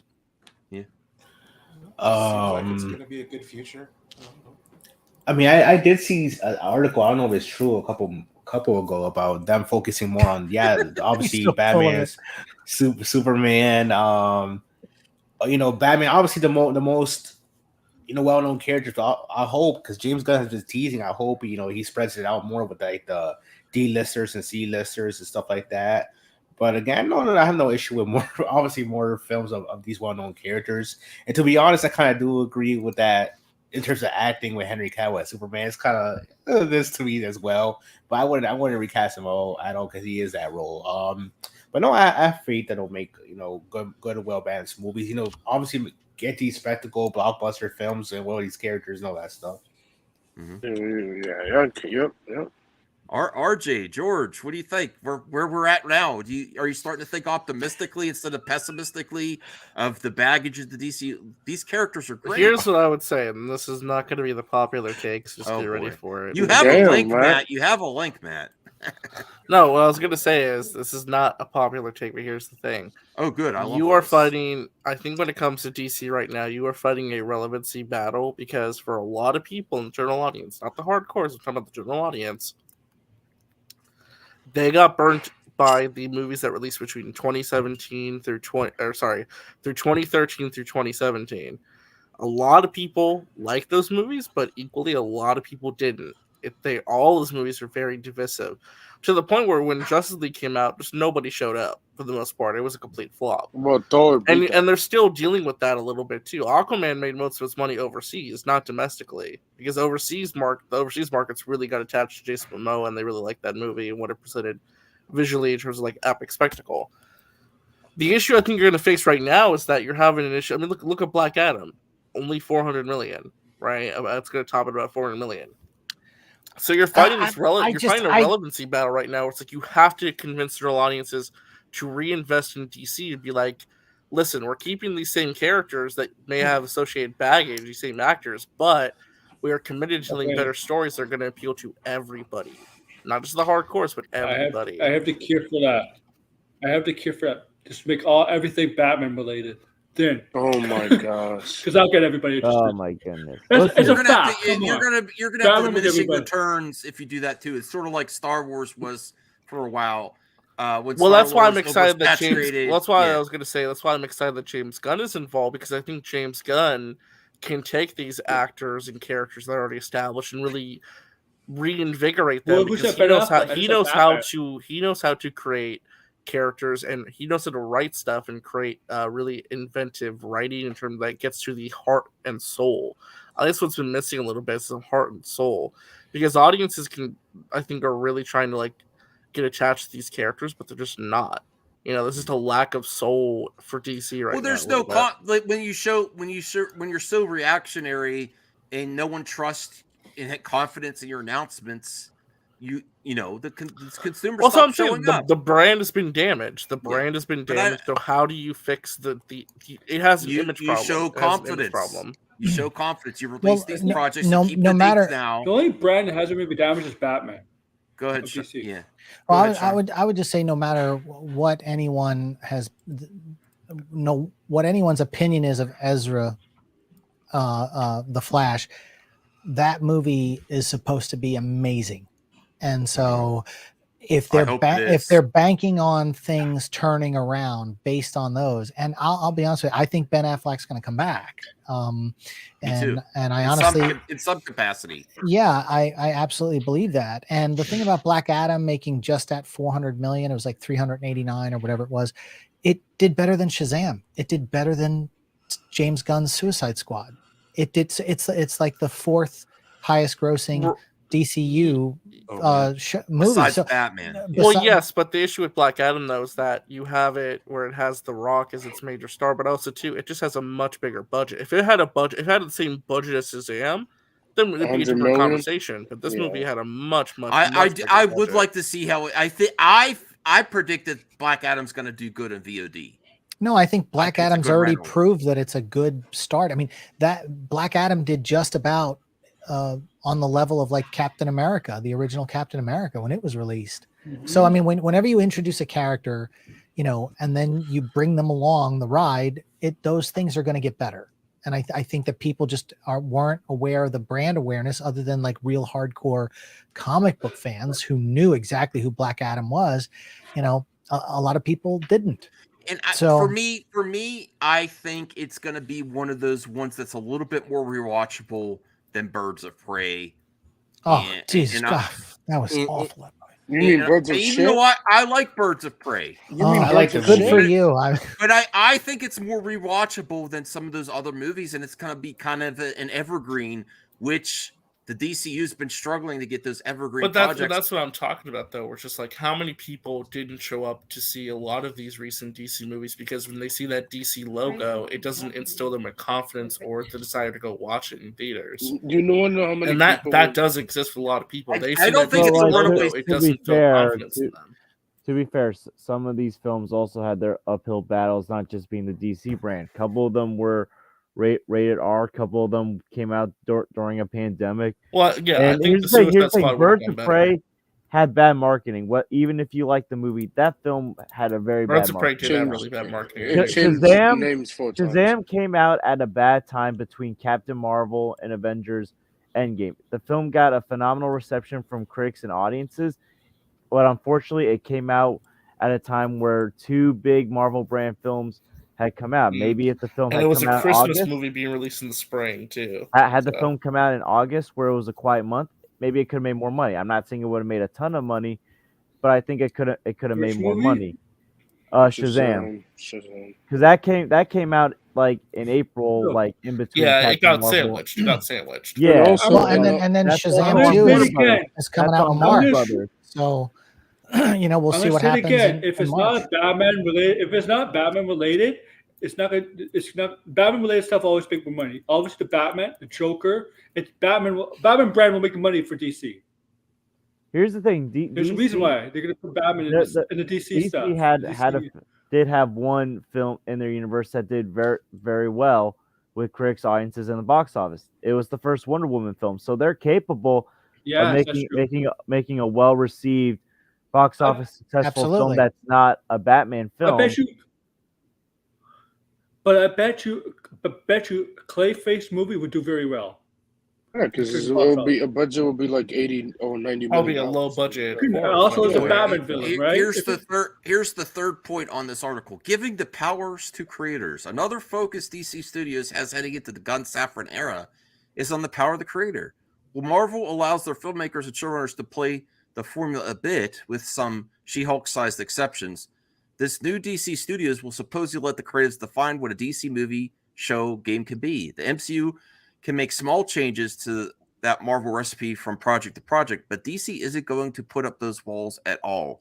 Just look at what the WB is doing outside their cinematic universe, getting unique takes on the characters like Batman, the Batman, and Joker. Joker Foledu. I don't know how to. Why can't these creative leaps exist in universe as well? If a director comes in with a killer Batmite themed musical that fits the overarching story, James Gunn and co. very well might greenlight it. Yes, I really like that aspect, like that we get Joker, we get other one-offs. The Batman's its own thing. It doesn't have to follow with. Can you imagine a Marvel movie that didn't have to be within the MCU, but you have more options? That is another plus for me. Is that there's more options in the DCU if you play with your strengths. Sean, go ahead. No, I think James Gunn, I think he's the difference in what's going to happen going forward. And I have confidence in him. I mean, people loved Peacemaker. And even though that is in its own kind of, compartmentalized thing, you could see how he brought in some of the DCU characters in that season finale.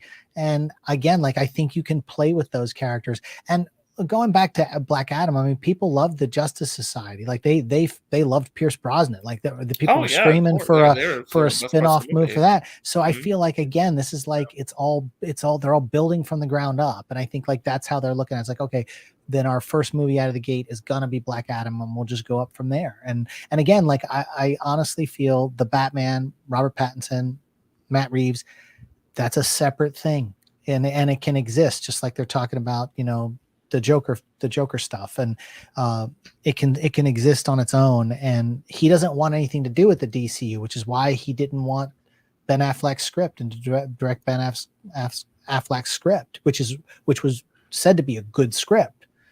He didn't want to do it. He wanted to do his own thing. And so they're letting him have that, and they're letting him explore those characters on HBO Max. And I think that's the way to go. Mm-hmm. James Gunn is going to blow people's socks off with this stuff. Well, I also think if say like they gave James Gunn because they said he did a good pitch to Zaslav. So what if Gunn's in there and he hears a good pitch and he's like, man, this is a great idea, but it doesn't fit within the DC universe now. Not even the DC. I think it's just called DCU now. I don't know. Yeah, DCU. But it could work with Warner Brothers and this, and then say, hey, Zaslav needs to hear this, or DeLuca and Abdi or whatever they could greenlight a different project. I'm assuming if they hear a great pitch for a project and it doesn't fit within that, then they could have DeLuca and Abdi sign off for Zaslav and say, you know what, Gun. That's what I'm assuming. I don't think they're going to turn bad ideas down. I think you're right. And that's a strength. Absolutely. And because, listen, if Joker 2 gets anywhere close to Joker 1 money, and then the Batman, they have success with the Penguin show, and that's not within the DCU, that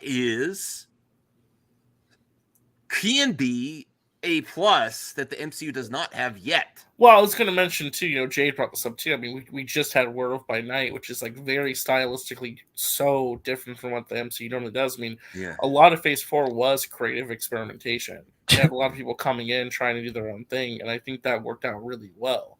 Because I like Werewolf by Night. I don't know like how many of you guys actually saw it, but like I really enjoyed that, and I would love more of that kind of stuff. So they are kind of dabbling in that a little bit too, which I think is good for them. So I will correct you a little bit, Matt. Affleck didn't quit. Warner Brothers didn't wait. They wouldn't wait for Zack to get things, handle his personal things in his life, and they won't wait for Affleck either at that time. They were not waiting. No, I mean, but didn't Affleck go on Jimmy Kimmel and say, "I'm not going to be Batman anymore"? Well, he was also going into rehab at that time. That's what I'm saying. Like he had personal issues. He decided to step down from the role. At that particular point in Ben Affleck's life, Matt Reeves did not want to direct him. He wanted his own take, and that's what happened. He did show business. He read the script with the Deathstroke and all that stuff and said he didn't want to be connected to that. So they fought behind the scenes and until finally one of them gave up and walked away, and they let Matt Reeves do his thing. Ben Affleck had to go into rehab and get that alcohol thing under control, and it looks like his life's completely turned around. They did he'll Affleck come back. dirty. I mean, Affleck was having issues then, so I understand not going with him. But to suggest that they didn't do Affleck dirty, he was a made man at Warner Brothers. He brought them Oscars. He's still a made man at Warner Brothers. That's why he's still going to come back as Batman. He's still going to do whatever he wants to do. But I mean, at that time, they should have given him a little carte blanche, but they went with someone else because he was having a rough time. And I guarantee Affleck butted heads with Reeves. Remember, if Affleck was going to direct in the first place, and then he was like, I didn't say this had to do anything with Zack. There's I'm talking about Matt's comment here. I'm telling you, creatively, that didn't work, and so he stepped away. So to be like, oh, he quit, it's like, yeah, because Matt Reeves wanted to do a year one thing, and blah, blah. I'm telling you, Matt wanted to do his own thing from when he walked through the door. Like they had different visions. And I do want to say this first. I do believe first he was going to direct it himself, and then he said he couldn't do that, and then they started looking for directors, and then Matt Reeves came in, read it, and then Matt Reeves said, I want to do my own thing. And Ben Affleck already said, I don't want to direct it myself. Matt Reeves said he liked the script. He liked this. Ben Affleck said, I don't want to direct it myself. I'm getting help for my issues. And they did not. Real quick, in case I dip out. That's correct. In case I dip out, there is a giant storm going outside. So in case I dip out, that's why. It's severe thunder. I apologize, but there's a giant storm happening outside. Just wanted to be on the record just in case, because I know my connection sometimes dips out. No point. Matt Jarbo says, like, holy crap, he was the problem and he got his stuff. So I don't understand this mentality that you have, Matt, about blaming on the creative. Ben Affleck was going through some shit. I believe at the time he said, I can't direct it myself. I'm seeking help. It was too much for him. And then we were searching for directors, and the director took his opportunity.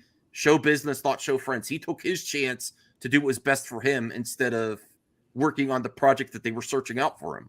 I remember that. I mean, how is that not Common I mean, knowledge. unless I'm misremembering something, I believe that's how it went down. Max, you're absolutely I mean, correct. I was always under the impression that like it was a lot for Ben to do. So He like said I that's why couldn't do they, it myself anymore. Right. so that's why they hired Matt Reeves, and then came that like They that searched for collide of multiple visions. directors. He was not The the only same was director. what I they Because remember that Comic-Con 2017 before the fallout of Justice League happened, he was saying how excited he was to work with Matt Reeves and how excited Well, the I thing was going to came to mention Clash though, of the George, Visions. that 2017 Comic Con. You look back, a lot of that was PR statements they had to read off. I mean, Ray Fisher and a bunch of people talked about that is a good the point. Comic Con was planned out by Warner Brothers of like you need to say these talking points. Let's So- all give a shout out to That's a CJ. good point. CGH, we love you, man. You could go off topic. We want you around too. It's just sometimes you have to wait and don't take it personally. But we want you around, and I want to do that watch party for Solo. I've been wanting a chance. I look for reasons to rewatch. I want to rewatch Solo with you. We can get a group together, right, George? If you have time, I'll rewatch Solo with CJH. Don't take things so personally. Sometimes you have to stay on topic, but yeah. I'm sorry to interrupt. Go ahead. Well, literally a couple of months ago, Matt Reeves said that Ben Affleck script is one of the greatest scripts he ever read. What the? Like the No, Batman he movie. did praise the Affleck strip. He said it was actually really good. He was amazing with Deathstroke, a lot of action, and plus Deathstroke was gonna get a spinoff that would cost $30 million, and I don't know how one. It would have had I know it's so dumb. It's fucking stupid. It was gonna be a low budget movie by the director of The Raid. And listen, remember, excuse me, when Matt Reeves turned in his first draft of the Batman, Warner Brothers freaked out because they said there was no action in it. It was all sleuthing with the spyglass kind of thing. And when Matt said Ben Affleck's script was good, but it had a lot of action in it, that was the tell right there. He didn't want to do an action-based thing. All the stuff you see in the trailer for the Batman, the car chase, all that kind of stuff, that was added in later when Warner Brothers said to Matt Reeves, "Look, you got nothing in this except the sleuthing. You got to put these in." So that's why that ending scene seems a little off, in the arena, and the Batman, the car thing after the Penguin, it made no sense because he'd already walked into the club several times already as Bruce Wayne and as Batman, and could have gotten even though that action sequence was good, it was put in because Warner Brothers was like, dude, this is a Batman movie. People are going to come. And why did they put all the action sequences in the trailers? Because people want that action. Then when they get in there, get 3 hours of a lot of sleuthing and small amounts of action. That's fine. That's fine for hardcore people, but not general audience. General audience has been trained to enjoy Batman doing a lot of really cool stuff, not the sleuthing that the hardcore comic book fans love. Well, that's what I think they was have great to strike a about balance. That's what I think was great about the Batman overall, though, is that I think the general audience did they did love the more slower burn detective stuff because that had never been explored in live action before. Yeah, which I thought was a brilliant on Reeves' part to really explore that. So I'm happy we got a great movie that had both kind of things married between. Yeah, it was really great. But let's remember, let's look back at the Dark Knight trilogy and the Ben Affleck Batman. What was always praised? The action in those films. People love the action in the Dark Knight trilogy. They love the Ben Affleck Batman action stuff in BVS. So did you love the action in the Nolan trilogy though? Because I remember that being the biggest thing. Like Christopher Nolan just not the action wasn't what to me. The Dark Knight, the action is not what got me. It was the Joker. It was the story. It was the trilogy in general. I'm not just talking about one film. But you have to admit, all the action sequences in the Nolan films were pretty badass. I mean, the way he put together these cool pieces, like the train thing in the first film, or fighting with the ninjas, in the castle. The action got better as time went on. But again, that's what people always associate Batman with, those good action sequences, whether it was those movies or what you saw with Ben Affleck in BVS. Or Batman 89 or whatever, any of those movies, I will say this: I have good action. A lot of people love Michael Keaton, but his Batman was probably the worst. In terms of yeah, the action was fine, but if you look at the action in the later films, it's Batman Robin. Okay, Batman. Batman Robin was. Batman and Robin had choreography, so shut your mouth. It was better. I don't know. Yeah, it was. But I will say this: I Well, think George Clooney didn't really fight either. Like I think tone-wise going forward, you're going to see, even if they bring back Ben Affleck, which I believe they will, and all these other movies, Superman, they're not going to have the aesthetic like the Nolan, or they're going to have an aesthetic more like the Nolan verse and not like the Snyder verse. Pay attention, because that's coming. They're going to try to bring everything in tone down a little bit more to reality, instead of everything looking like a frame on a comic book, theatrically, like Zack Snyder would do. I think they're going to try to. They're going to try. No, I don't think there's anything wrong with that. But I think they're going to pull back that. They're going to pull back that fantasy look that all of those films have. Now, this is the first part of the article I disagree with. This is something that I do think MCU has, but saying just an 8 to 10 year plan, even though I trust James Gunn to develop Who's gonna one, give a shit about these movies after that long a time? but to say no one has been more successful than MCU's telling an overarching story, and to just to say you have this, I don't think this. They're saying this is something that was simply not there from the beginning of the MCU. I don't agree with that. They're just no. They had a plan. Yeah.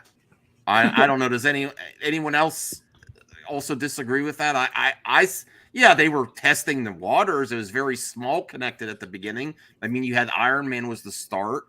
They had well, I mean, Blade really was the start, but we could about Blade, connecting them though. Not well, but look what they're doing now. They're bringing Blade into the next phase. But I mean, like connecting an overall story. I mean, like having connecting with the Avengers. Which was it? The Incredible Hulk with what's his name that had they had the cameo at the end with Iron Man and General. Yeah, so I think that's when they first started really connecting. Well, even in the first Iron Man, though, you had Sam Jackson show up and be like, "You just entered a larger world," which was like a great tease of what could be, what to come. I just don't. Even though I'm hoping that they do get it together, I don't think that's something that's a plus ahead of MCU in any fashion. Eddie, what do you think? The MCU from the very beginning, for me, has had those seeds for an overarching story. And the DC hasn't proven that yet. I agree. They definitely had a plan from the beginning with all these films and interconnecting them and showing other people reprise their roles in other films. Like Incredible Hulk was the biggest example, because even with Iron Man, even with the line with Nick Fury, people were like, "Well, this is a good standalone film. You know what is what it is." But then when Incredible Hulk came and you saw Tony Stark, people were like, "Wait a minute, what the Iron Man's in this? So they actually are going to do this?" But no, when it comes to DC, I mean. It's hard to say. I mean, the execution definitely was poorly, but they definitely, I think, in my opinion, no, they did have a plan as well. But it's like, well, DC has been having plans for years already, because they keep on, going over the place due to being reactionary. But I mean, there were some seeds planted, but again, the execution was not really, that good. Mm-hmm. Hey, Jay, MCU had a plan for Avengers from the start. But did you know DC had a plan for an extended universe before Marvel did with Justice League Mortals? That was supposed to spin off a DC universe. I'm sorry, Sean, but it's true, isn't it? It was true. It's absolutely true, but thank God it never took off, because those costumes were horrendous. The script is good, though. The script was supposed to come out during Incredible Hulk and Iron Man around the same time. Yeah, it looked terrible. I mean, you had Armie Hammer was cast as Batman, and we would have had a rapist as Batman, because that stuff would have come out of, and if he'd have signed a 3-picture deal to do Batman, he would have been our Batman, and then it would have come out that he was like a rapist. I'm so glad we don't. Well, I don't know if that's proven that part. I'm not sure. Have you seen the documentary? No. I didn't know there was a documentary. There's a documentary. Yeah. Wait, who are we talking about? Armie Hammer. Oh yeah. Try to say rape though, because YouTube will instantly demonetize. Well, the thing with the Justice League Immortal. These are tricks to live streaming, Sean. Okay, good. That's why I always say grape. Okay, but I didn't know that. I'd be interested. Where's that documentary at? I think it's Discovery. I think it's either Discovery or it's Amazon. HBO, I can't remember. Oh boy, here we go. Or was it HBO? Oh, there he is. Look at him in the car. Is it raining? It is raining. Yeah, it's northwest is wind advisory and rain and snow. Oh, well, be safe. Yeah, oh yeah, I just saw a terrible accident on the freeway. Oh, no. Freeway Damn. flooded over. SUV hit the flood part, spun out, sideswiped a Kia Soul like I have, right on the driver's side. And I couldn't tell if people were, injured or not. I hope not. So. No, goddamn, brother. Wow, Don't Justin's stay here safe out too. there. Yeah. What was this? What was the point I was making? I don't remember. What did you? Go ahead. No, we were talking about the documentary with I didn't know about this Army doc- Hammer. Have you heard about that, Matt? Yeah, I mean, I don't care, to be honest with you. Like, Arnie Hammer might be a weird guy, but like, people really made that out to be way worse than what it was, I think. Emotionally abusive, absolutely, but is he a cannibal? No, I think. Hey, what up? Emotionally abusive, absolutely, but is he a cannibal? No, I think. Hey, All right. Watch your what the audio. Axel, Axel's audio. I muted your audio, Axel. You Alright. gotta What do you watch mean? your audio. You- God damn it, Axel! When Close I the mute tab. you, keep it muted till you close your tab. What the fuck is going on? Close to your tab I'm on gonna your remove you if you computer. can't stay on topic. You said you wanted the link, but you gotta stay on topic. Okay. Unmute yourself if you have that echo stopped, Axel. Come on. Okay, What? go ahead. What are you guys talking about? You said you wanted the link. Did you want to add to the conversation, or you just wanted this? Okay. Go ahead, Matt. What are you guys Not doing? interested in the documentary. I am. I want to see that documentary about Army Hammer. Well, we'll figure it out. I mean, whatever the link is to that at some point. But yeah, I mean, he's just had a history, and his family's kind of had a shady history. But all I'm saying is it would have been really bad for the franchise. And the other thing is, I think the costumes were really bad that they came up with George Miller. That's why I was real against But Dan the script Lin. was good though. When You Dan got the Lin was script? in negotiations, I was like, oh God, because he's the guy that looked at these costumes and went, oh, this is going to be great. And all of the Superman had no muscles. Batman had no. I mean, all of them looked like baristas from. It looked like a soap opera. It really looked bad, and even if the script was amazing, it looked bad. So I'm glad we got what we got. Well, I with mean, the Christopher Nolan. Green Have you- Lantern movie was supposed to be connected to Man of Steel because Ryan Reynolds was gonna make him cameo Man of Steel at the end. While you're here, Matt, you wanted to give your hot take on Zaslav being like Chapek. Yeah, I mean they're both boomers who don't understand that don't understand what it is they're in control of. You have to understand about Zaslav is he only cares about Discovery content. Notice how it's all about that. Oh yes, he does. Notice how everything that was cut was all HBO content or Warner Brothers content. He hasn't touched anything with Discovery because that stuff is so cheaply made that it doesn't matter, right? They want to bring that stuff in. So that's why they're merging the two companies together because he's hoping to bring over the 10 million people that have Discovery Plus. To get them to spend more money to become HBO Max or Discovery HBO or whatever they rebrand it to, So he's trying to bring that over so he can flood HBO with a whole bunch of cheaply made informative murder porn, which is something I do like, by the way. But that's what he does. And so he'll focus on some of the big name stuff for HBO to end up, bolstering that out and focus on, theatrical shit. But he killed all confidence with animation, all confidence with new animation. Let's be But- real. but I though. will It- say- it- the whole look- industry's starting with Hold on a animation. second. Can you define murder porn? Informative murder porn. Murder porn. Like true crime documentaries, like like IDTV is informative murder porn. Yeah, I hate Oh, that. oh, I hate okay. those things too. I'm with you. I hate those things too. But I would say this. Oh no, I like all You know, that stuff. I recognize it for what it is.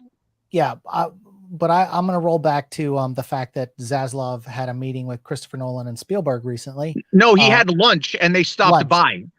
They were at the Warner Brothers cafeteria. That's But all that- it was. It was it was just like it wasn't a meeting. It wasn't a meeting, Sean. No, it but was if just you- they were hanging out having lunch, and the other guy showed up. That's it. But if you don't think that, do I thoughts think were that they picked- talked? Yeah, absolutely, sure. yeah. But And but again, but and dude, remember you've been, this is a way to. But Sean, I gotta push back though, man, because you say a lot of things and like you get a lot of things wrong. So I gotta you do. You said the other day that Twitter had 83 million users when it's got 400 million. You just put words in my mouth a little bit ago, saying that I made a comment about Henry Cavill's performance when he's been my favorite Superman, and I've been very open about that. So when you say things, I'm gonna research them. I'm gonna pay attention because the people here they use your job as a way to push validity, and you've been wrong on stuff. And so it's I want to say that's where I'm at with it. Before Sean responds, I want to say maybe he misunderstood your stance because you were saying that. No, he said as Jarbo would say, and I never said that. I never said while that. you were saying he's too old. Saying someone Superman. is too old so maybe to that's continue what, it is maybe not that's nothing to do with performance, nothing to do with the wooden performance, nothing on that front. I'm very open about my opinion. So if you're gonna say I said something, I'll back it up or I'll deny it. Okay, but that's where we are with this. So if you guys Sean, want to talk about movies, I'm saying like Sean, you've been wrong on a few things. You may just want to pump the brakes on some stuff and go look it up first. If you're talking about Twitter users, are we talking about the United States? Or are we talking about globally? We were talking Twitter in general, and you didn't specify. So Twitter in general, when we talk Twitter in general. Okay. Well, I was thinking in the United States, and I thought the last time I heard it was 83 million people in the US use Twitter, but you know. But saying that is like something I get stuff wrong all the time. No, not really. But I listen, and I'll fact check as you're talking, then I do look it up. Like I looked up the Matt Reeves thing. The Matt Reeves came in to direct Ben, and then when that Ben left, Matt Reeves retooled it. It wasn't some big fight. It wasn't some big thing. It was just they wanted to do something, and then you know, that's what happened. It's just they came on in, Ben left due to the fact that he was an alcoholic who had cheated on his wife, destroyed his marriage, cost the company $75 million in losses with Live by Night's failure that they're so bad they dumped it in January. And then he left. And that's okay because he got the help and he's coming back. That's great. But that's what happened. That's the reality of what happened. Matt, so you can't say no, but then Max, you said, but they waited for Zach, which they didn't do. No, I said they didn't wait for Zach, and they did, because they were done with Zach. They were done with Zach by that point in time. I was saying at that time. I'm just saying, it's like I had nothing to do with Zach. It was at that time Warner. There's no reason to bring up Zach in that conversation at all because Zach was already done. That's what I'm trying to say. When we talk about this stuff, oh my God, they didn't wait for anyone at that time. He couldn't get it right. He couldn't crack the nut, I believe is the term he used. Because he couldn't get what he wanted to get done. This is an Oscar-winning director, best film of the year director. They would have given him whatever he wanted. He wasn't able to do it because he was an alcoholic. Don't you think, Matt, that there's two ways to interpret this and not? There's the truth in the way you want to do it. That's how. That's usually what happens. Were you in the room? Were you in the room? And that's the thing. No, this is the thing. It's like saying you don't know all over again. No, I am do this exactly because you want to create this narrative. This narrative rather than actually looking at what's presented in front of you. Back to talking about cannibals, please. Cannibals are great. They eat a bunch of flesh. Like James Gunn said to everyone, no one knows except me and Peter. There's different perceptions of that situation. I followed. No one knows but him and Peter is not. There's no different inference on the situation. The only people that know for 100% are Matt Reeves and Warner Brothers that had those meetings. Oh my God. So there are different ways that you can interpret that story, and to say someone is 100. I never said you're 100% wrong. I think you're wrong. I think you have bad takes on stuff. You think I have bad takes. I think you have bad takes on things all the time because you just like chaos. Well, I think because you'll be like, I have a strong opinion on this subject, and then you'll start off a video or a segment, and you're like, well, I didn't really do any research on it. I don't want to put words in your mouth, but I think you took it personally, the Henry Cavill thing. Just you say. Look, when I made the comment about, or he would say he is like cardboard. That's paraphrasing because I mean I've seen That's a lot not of your- I've never said anything like that No, but I've about seen- Henry Cavill. seen a lot- never said You anything about you that. Said, well, you did say wooden. A wooden. See, that's what I mean. Like I said cardboard, you said wooden. No, mean, I didn't say. When did I ever say wooden? Just Well, earlier in the stream. Yeah, I've seen. I wasn't. No, I didn't say what. I didn't say wooden. You did. You did. You'll got About Henry Cavill. You'll have to go back and watch the tape. I was saying I didn't say that. No, but I've never spoken ill of his performance. No, but like ever. I'm talking about sometimes when I follow some of the Twitter threads that you're on, and you like to poke bears because I see you do it. You know, and I do it all think the it's great. time. That's it. That's your thing. I get entertained by that. But I've seen a lot of your, even one of your things was something the other day about say his name. Oh, about Dwayne Johnson. And I get it, but I've seen, you haven't been always thrilled about Henry Cavill. So I have. It's not my issue with Henry Cavill is not about whether or not it's about the company, not about the man. I feel that the man has got bad representation that have led him astray for years. I've openly said that the utter failure of Justice League in 2017 not only damaged the brand of Superman, but it ultimately damaged Henry Cavill as a talent, which is why he went to Netflix for years. And now that they made this deal to bring him back, that they got him back over at Warner's for this thing that may or may not even happen because we don't know what James Gunn and Peter Safran want, although I do believe he will come back. That's what I'm talking about.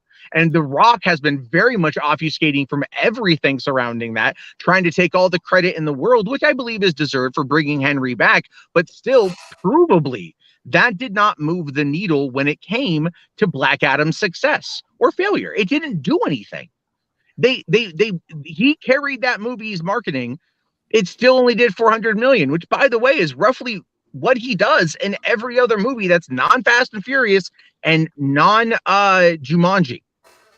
Everything else, you can go look at the box office. The Rock is not a box office draw, and this just further proves my point. But the guy's electric enough to be able to be part of the conversation. Although I think now, because he didn't get what he wanted, he's trading some shots over there at Peter and James, trying to like poke them a little bit to keep him at the table. That's what I think. I mean, I think that's a fair assessment. And again, like I got to rotate back to Henry Cavill.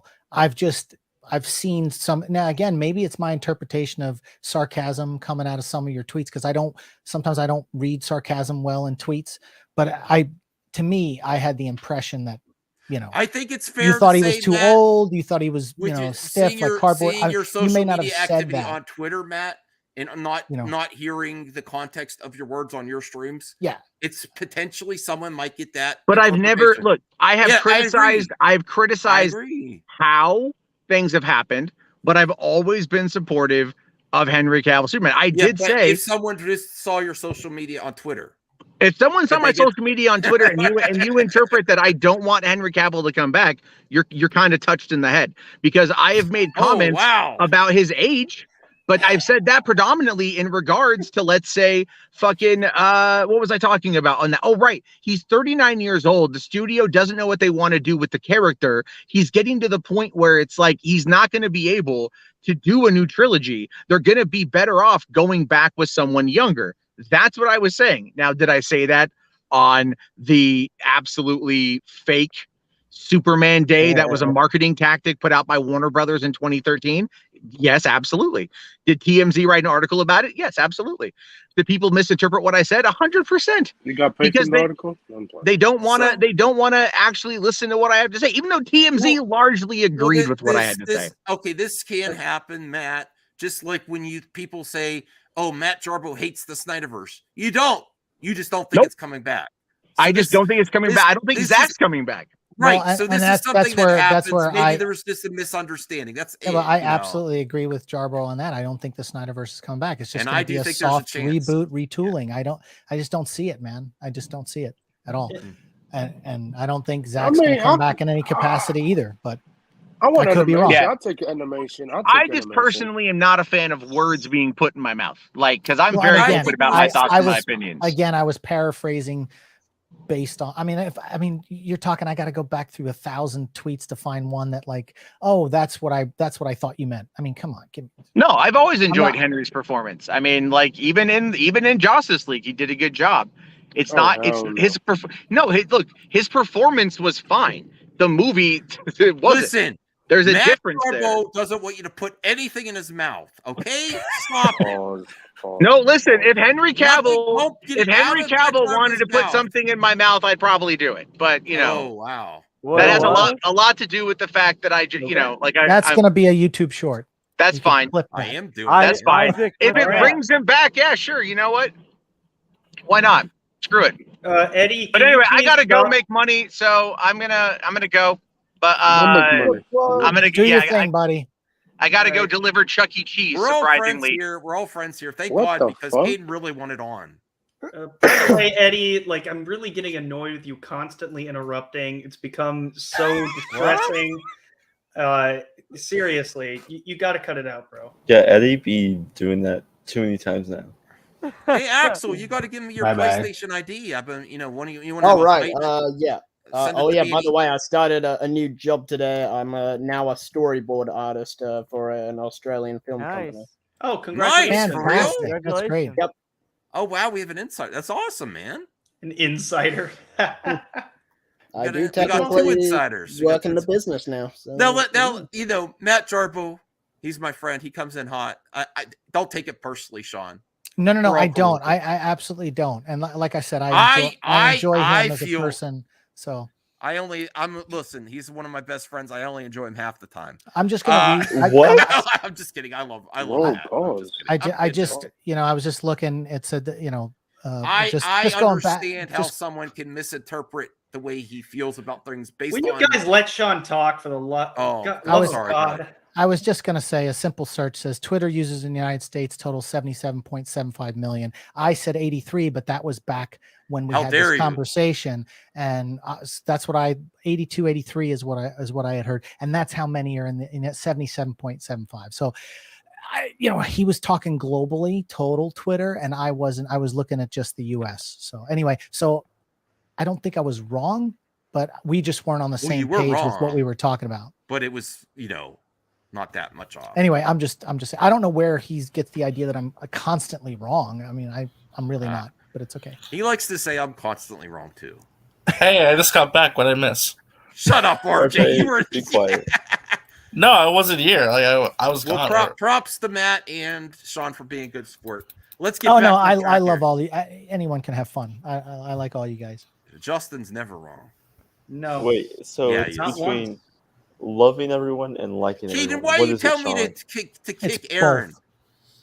Why are we being prejudiced against Canadians? I mean, what? I didn't say That was Aaron's really uncool, Canadian? Caden. That's the real problem here, Caden. You said Scooby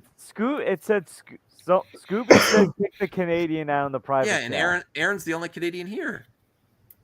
Look, And he is he looks like saying he's anything? shocked. Aaron, give Caden hell, please. Take him to the turnbuckle. Doesn't he look like the guy from District? Oh, Aaron left. See? Hey, Caden, I told you do not press buttons I'm like not that. Or I'm pressing gonna anything. Come on, listen. Caden. I'll Why did you- Listen, person if, Come if on, I RJ. find out that people will remove, I'm going to remove your StreamYard access for real. I don't like people being removed all I'm the not time. doing anything. Okay. All right. It was RJ. Oh my God.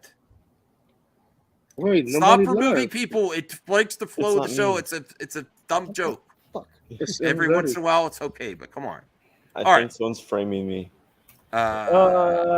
Isaac, no comment. Okay, what is on that. next? What is next? Well, what was that? So people, the 8 to 10 year plan. I don't think that's proven yet. I don't think that's a strength. The potential. Now this is here? the last part. The potential is there for DC. Of course. Of course. There's What the been fuck potential is the this? whole freaking time. Yeah, that's the most obvious, unnecessary statement I've ever heard. I agree. Because of course. these 5 points, do not be surprised if audiences look up in another 10 years and DC has taken the MCU crown. No, that's okay. If they It's a execute on hypothetical quality. with absolutely no legs. Well, to let's stand let's on. be real. A good Trinity in Justice League when you're getting to different characters in the MCU, the mantles being passed down, where I think that's cool, but let's be real, some of the mantles that are being passed down are not as popular as the OG, you know. They're not holding up. So You do realize that these Yeah, actors that's are true. coming That's back, true. right? The mantles of the main characters of DC that get passed down are actually more bigger characters than the Marvel characters mantles yeah. get passed down. So like Yeah. Sam Wilson is the new Captain Yeah. America, but you're Yeah, dealing we with did. the OG Superman Clark When Kent Ni- here, you know? Yeah, when Nightwing becomes Batman in the comics, that was a big thing. Does anyone else agree with that sentiment? Like you're having, if you execute and you accomplish and you have a plan and you execute it, they could surpass the MCU because you're dealing with the OGs. Still with DC. Look, if it looks like DC is getting traction on Marvel, which I think a lot of the stuff Marvel's putting out now are characters that I could care less to go see in the theater. If they start getting traction, what you're going to see is Marvel's going to figure out a way to bring Robert Downey Jr. back. They're going to figure out a way to bring Chris Secret Evans Wars. back. And They're as soon panicking. as they start doing that, they'll be back in the top spot if that's the case. But I Yeah, don't it's think a that. panic move. I think the idea of just, of course, it's a panic move, but it would be a win because everyone would show up if Iron Man was back. I mean, that would just. But my only point is, I think comparing them is just stupid. It is Let them live in their own worlds, and whoever makes money, and just have fun. But pitting them against each other is just. I mean, what? I mean, because I'm still waiting for the Rippaverse to take over. That's- Me too. Yes, I I- second that. Unironically, I Oh, second Sean. that. Well, no, look- The epic verse that I Josiah's trying to do. admire any. Oh, anything yeah. happen like that. I admire the it. How Justin, about but, how about but I the gotta comic give- universe? No. Let me finish. But saying it's a whole freaking verse was preemptive. You know, Sure. Prove Yeah, it. it's a ballsy Prove it. move. One Yeah, comic. let's see it. Let's see what happens. I Why mean, not? the Daily Wire has a lot of money. If they really wanted to get behind Rippa, they could. No, he's his and own make- thing. make He's that. his own thing. Oh no. He needs them. He's a coattail rider. Yeah, but Sean, I don't know. Sean, I Maybe. would like to see a non-Marvel, non-DC movie actually succeed. Listen. that's You Spawn. I hope that's know Spawn. how people love to make the. I predict a huge effing drop for the next Rippaverse project in sales. And That's if a I'm f- wrong, that's fair. I will take the L. If he But- comes out and he makes more money than the first comic, I'll accept the L. How But many that's of my you guys? prediction. Oh, it's a good prediction. And I'm not rooting against him either. If he does that, hey, if the second project from the Rippa verse, it's a whole verse yet. There's one thing out. Verse. You forgot and live action it TV shows. surpasses the funds for the first one. I will accept my big giant L. But I Did don't any of like you L. guys? Did any of you guys see the Stallone superhero movie that came out recently? On Amazon? Yes. No. I watched about 20 or 30 minutes of it and turned it off. It was called The Samaritan. Oh Thi- yeah, I want to see that, but it's Yeah, well, I mean, you can try to sit through it. But my point is, that's what happens when someone tries to bring a new character that no one really knows anything about, that's not tied to DC or Marvel, to the forefront. Nobody. boys, boys and some other projects really That's a do. comic book. as Well, the Boys was a comic book, and so was like The Walking Dead. Yeah, yeah. So those Invincible. They have to be really, really Invincible. good to break through. They have to be really good. yeah, That's like- you have to be good to break. What about through. Stupor? That wasn't a comic, was it? I mean, you remember that comic book show last year with Josh Demo? I forgot what it's called on Netflix. That was really, really bad. Jupiter's Legacy. Yeah, Jupiter's Legacy. That was a That shit comic. was garbage. Oh my Holy god. I love the comic book, but that shit was garbage. It's just really hard to crack The the only nut. good part of that show was the flashbacks. Yes. That's only. Now, did anyone see? Who here saw the Mario trailer, the new one? Nope. Nobody has. Nope. I did. Nobody has. Introduces Princess No, Peach. Oh my and god, Mario we're finally Kart. talking about something I know. Yeah. Sean, did you see this trailer? I know you said you don't play video games much. Yeah, I mean, I saw the trailer. Everything. I mean, this thing's going to be a hit, and everyone knows it. It's going to be fine. Everyone's going to love it, and people are going to forget about Chris Pratt's voice being kind of somewhat there. I and- think Peach is going to be the standout. Why does she have sideburns? Who cares? She has those in the games. And It's stuff. gonna be fine. It's They're gonna not be fine. sideburns either. They look like sideburns. Max, Listen. but she's woke, Max. She's fucking Listen, woke. when they bring a character like her and elevate her a little bit, it's because they want girls to go to see these movies too and have someone to look up to. It's not because they're being woke. It's like, we're gonna get the Mario, you're gonna get everyone else in it, and you know, just let the princess or whatever, you know, be something a little bit more than what she is, so that the girls are entertained. I mean, it's not that hard. Well, it's not that hard to look at. You know? Yeah, well, princes and princesses. What you about know, the just, Super Peach being sisters? The stereotype is kind of boring. Like Prince Charming's the most boring character in Cinderella.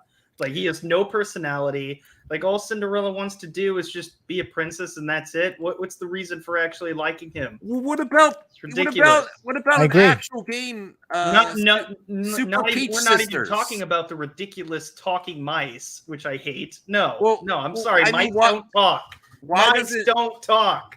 Why doesn't Yeah, Princess they do. Peach get a full game with a? She you has know, gotten the game before. I mean, It was not on the Nintendo on DS. DS, right? But a full blown series. Look, How many games does Mario need? You got to start somewhere. Super Peach sisters. What do you think, RJ? I No, want to see it because that's not Whoa, what is that's not what people Princess want. Peach getting a BBL? Princess Peach is a great supporting What? character that can get spin-off games, but she's not a main attraction. That's Yeah, fine. well, what if she becomes the main attraction after this? That's not going to happen because it's Wait, Mario. Well, also keep in mind, like the Minions got their own movie, and they were little yellow creatures. It was really the other character, Gru, that was like the star, and then all of a sudden they spun off all these It became a Minions. $700 million franchise. I want to see the Super Peach sisters. Oh my god! You're Yes. the only one left. That's You're great. really the only But one. is You the can. Super- It's called the Powerpuff Girls. Or it's called the Kardashians.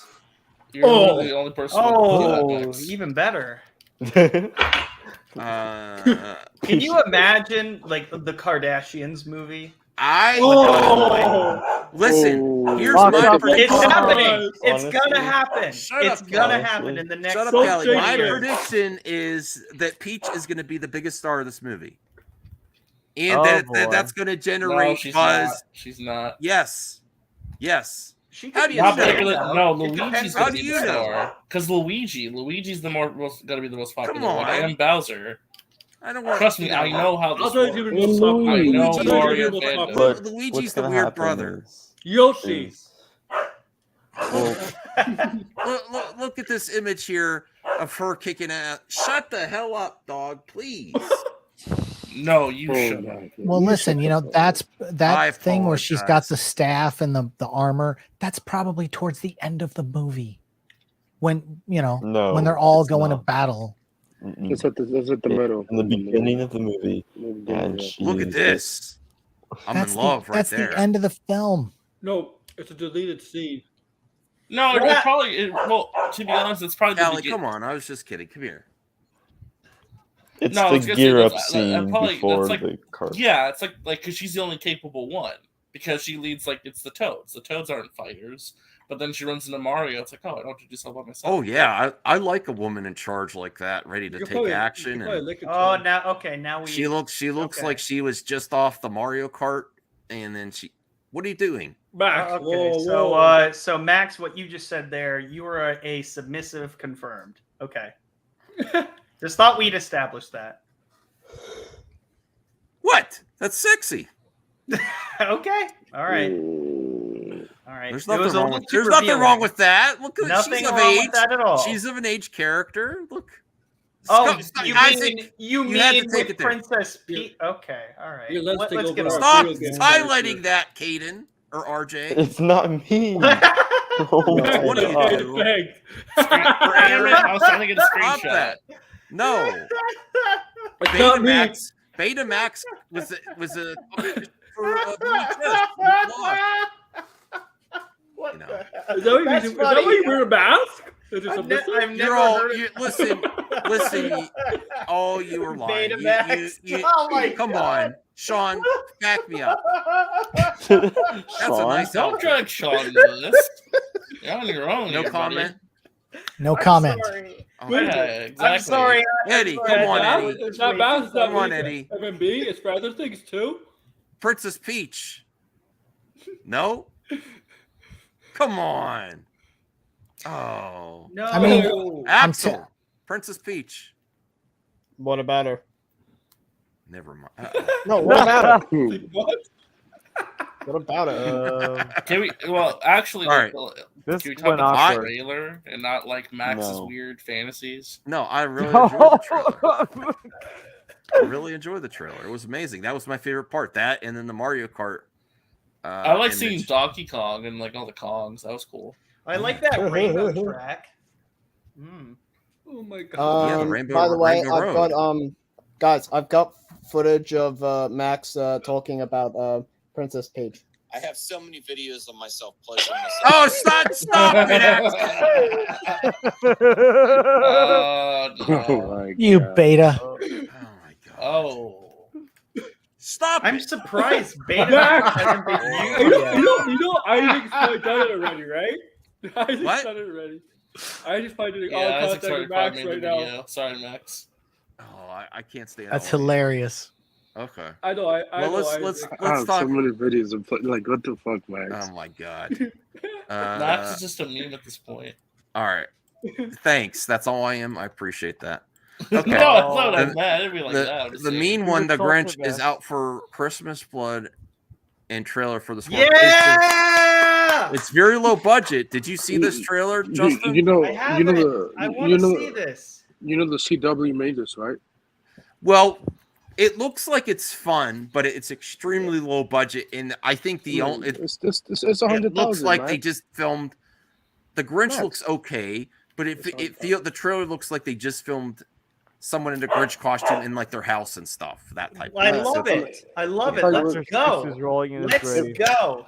Yeah. It probably was $100,000 budget, and they had to do what they had to do. You know, I think it's gonna make its money though for sure. you know, I'll Bambi still is getting forever his love own. the 2000 Yeah, film with Bambi's Jim getting a Carrey. horror movie. Yeah, Bambi's getting a horror movie. That's gonna be terrible. Oh my god, the CG sequences. Oh my god. Bambi's gonna kill people. Oh, Bambi horror movie? Yeah, Like yeah, Bambi's they're getting making a a horror Bambi horror movie where Bambi goes berserk and becomes a killer after the The hunter kills CGI, his the mom. CGI is gonna be terrible on that one. Wait, they're making a no, Peter no, no, Pan no, no, one, no. right? In Yeah, I'm defense making a of the Peter Pan Grinch one too. movie, Yes. in defense of the Grinch movie, I don't know how many of you guys have seen Terrifier, but that is a creepy movie. It is very effective. The budget was $35,000. 250,000. No. It was 30. Oh, that was the second one. That was the second one. Yeah, that was the second one. This is the first one. $35,000. You know, got a lot of traction.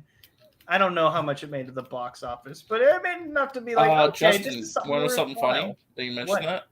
Yeah. The guy who played Art the Clown, he's Yeah, the one dude. playing the Grinch.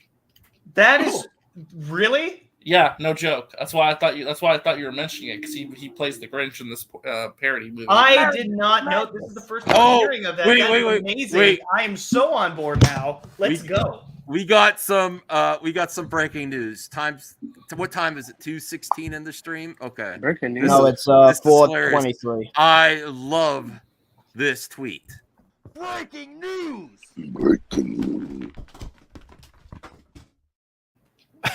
Breaking news. Even Jeremy calls out the bullshit on Twitter.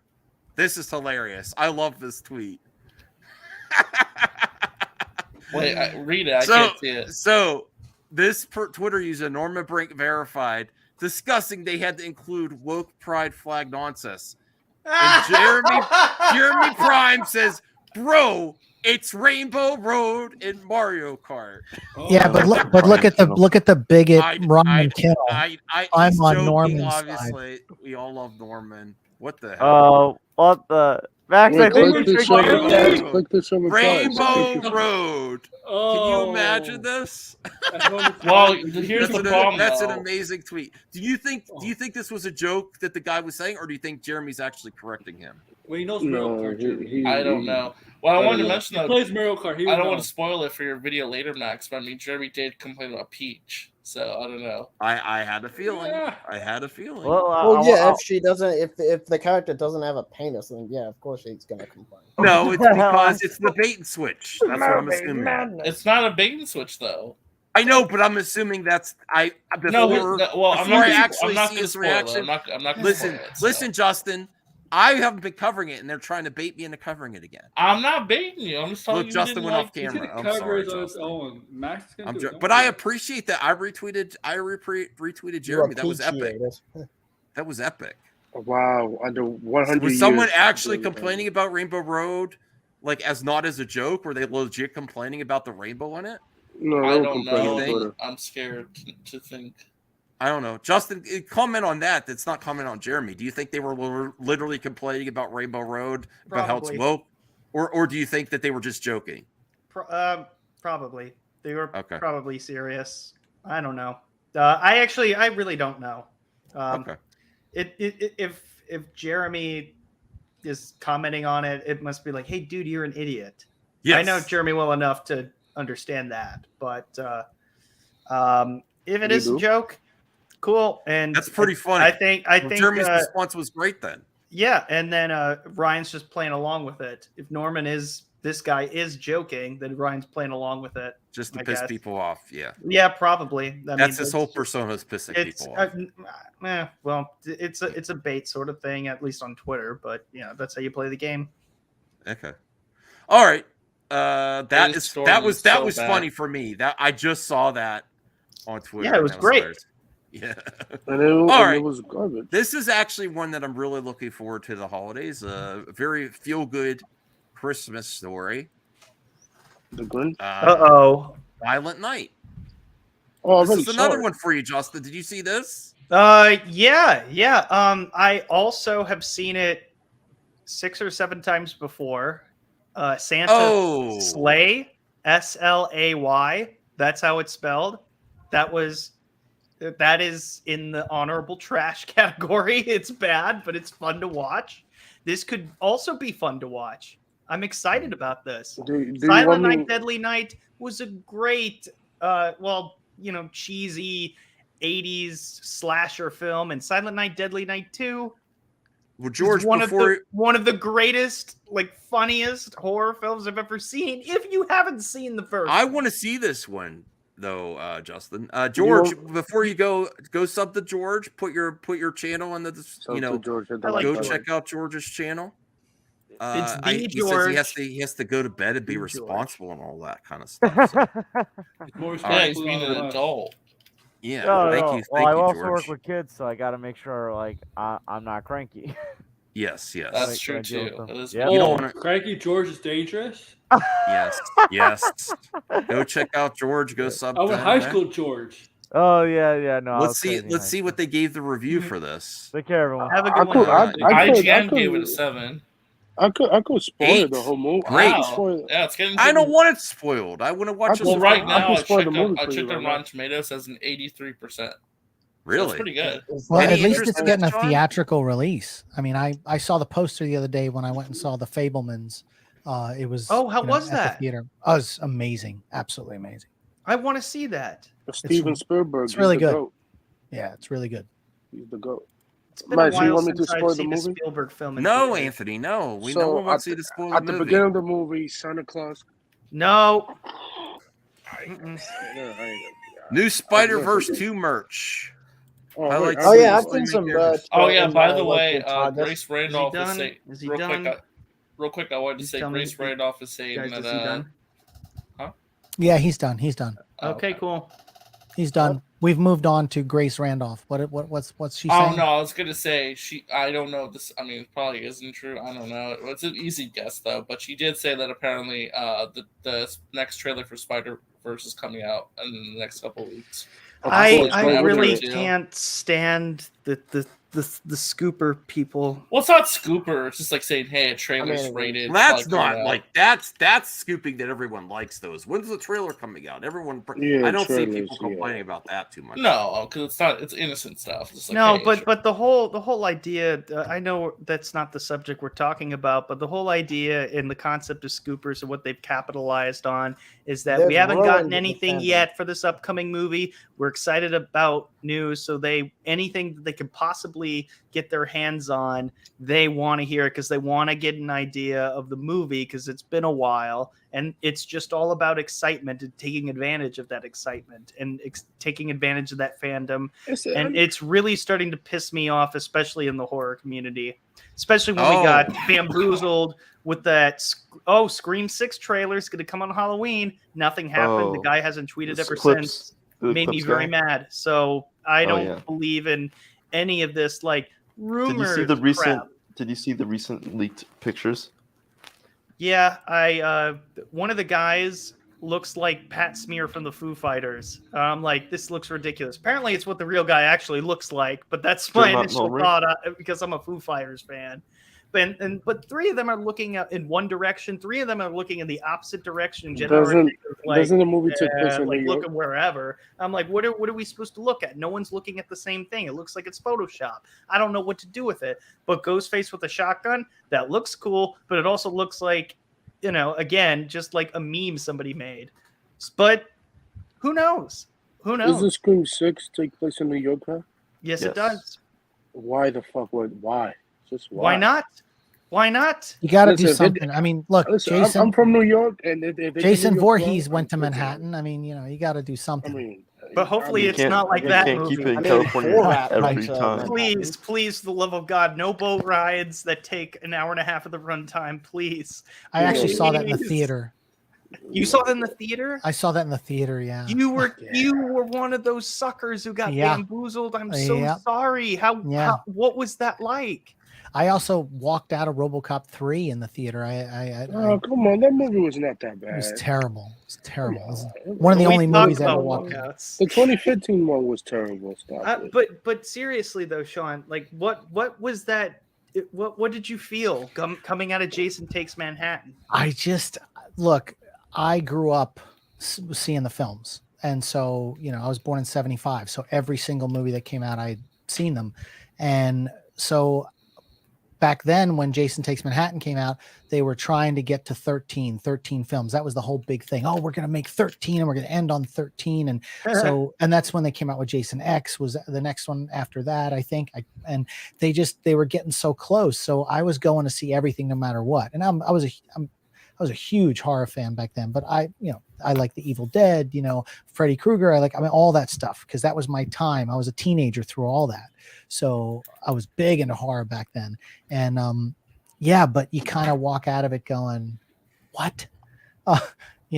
It is what it is. I mean, a big stinker. And that's when Max, was like, oh, Justin's talking about something negative when I'm ranking all these horror films. I'm like, you went into the point where I was talking about Jason Takes Manhattan. Am I supposed to give it praise? No. It does not deserve praise. Bad. That and Jason Goes to Hell and Jason X. But that movie went to the relevant hell though. Like the does anyone like these these wedding bands? Propose. Those are kind of cool. I mean, it's great for nerds, but I'm gonna need one for Peach. So. Oh, shut up. Did you know that politicians sometimes get impeached? Oh, shut up. Oh, God, that was so cheesy. That was a dad joke, and you're like a young guy. Yeah. That's something I should have said. Hey, Max, are you feeling keep peachy your new today? day job. Keep your oh god. What? By the way, Max, click the link. I want to mention something real quick too before we move on. Another big trailer coming out this week in a couple days is the new Transformers Rise of the Beast movie. Which is the first of the rebooted Transformer films following. It's highly Bumblebee started it, and then Bumblebee was the first movie in the new continuity. Is Haley Steinfeld back? No, she is not. No. Maybe not. Why she's not? Why do we have? Because this one takes place in the 90s. Is she really? No, she's not back. She's not back. How is Haley Steinfeld hot? She's hot. Yeah, she's hot. Yes. But I don't know who that is. See what's important for it. Yeah. What? Corn. What? Axel Corn, not that. She is beautiful though. Oh, she's cute. I don't know what you guys are talking about. No, she is great. I was just joking. I was just joking.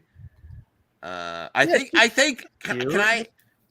RJ has what's her name that's taking over for Scarlett Johansson? Florence Pugh. I think she's taken over for you, right? Huh? As a celebrity crush time. I'm not into her at all. Oh, really? Oh yeah, no. Oh, she's not awesome. my type. No, I'd take, Scarlett Johansson. That's the one. Okay. I don't mind the top heavy. Okay. Okay. Lots. All right. I don't mind that either. Eddie, do you mind? I mean, like Florence Pugh is. Okay, I get it. But okay. We understood. That's not. Everyone has a type. I didn't say anything to get. Yeah, everyone has their own type. Everyone has a type. Like, I Eddie, what's your type? I like the variety out there. What? I like a diversity of ladies and We may as people. well get this and all people. out. And people. Yeah, no, Eddie, but what we pulls may at as your well get this all heartstrings? out. Eddie, What? what's your type? I'm not trying to take part in misogyny madness right now, so Misogyny and madness. Oh, misogyny and madness. And entertainment. I know. I saw on a Friday night tights. Wow. I'm kidding. That was good. That was good, Eddie. That was good. Oh, now he's going off camera. He cannot participate. Justin, what do you think? What do I think about Vince Sean? Vaughn. It's like Vince Vaughn in Wedding Crashers. What do you mean? Like, I think he might have made a comment about being. Big Mac. It's not Big Mac, did it's he quarter mention pounders. that in the movie? Yeah. It's been many years since I've seen it. They're making a sequel to that, so No, they're not. No. Yes, they are. They should Yes, leave they that one are. alone. Warner Brothers greenlighted it. They're doing that. No, Okay, no, so- you're full of shit. There's no way. So Anthony wanted me to bring this up. Our good pal Anthony. Hugh Jackman says he Yeah. fully intended to stay retired as Wolverine until August this year when it came to him that he wanted to return for Deadpool 3.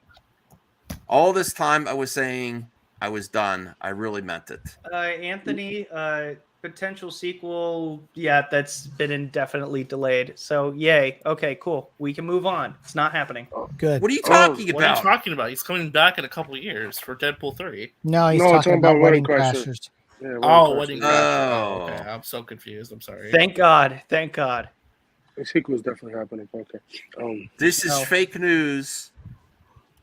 I am not attracted to Big Macs. You don't like Deadpool. three. First What's of wrong all- with three buns? First of all, I like quarter pound. There's nothing wrong with that. Did you see my comment Nothing earlier, wrong with Max? that, with but your- you gotta have a I quarter have so pound of many beef videos on of there myself too. Am I posting right? myself on my phone. Oh God.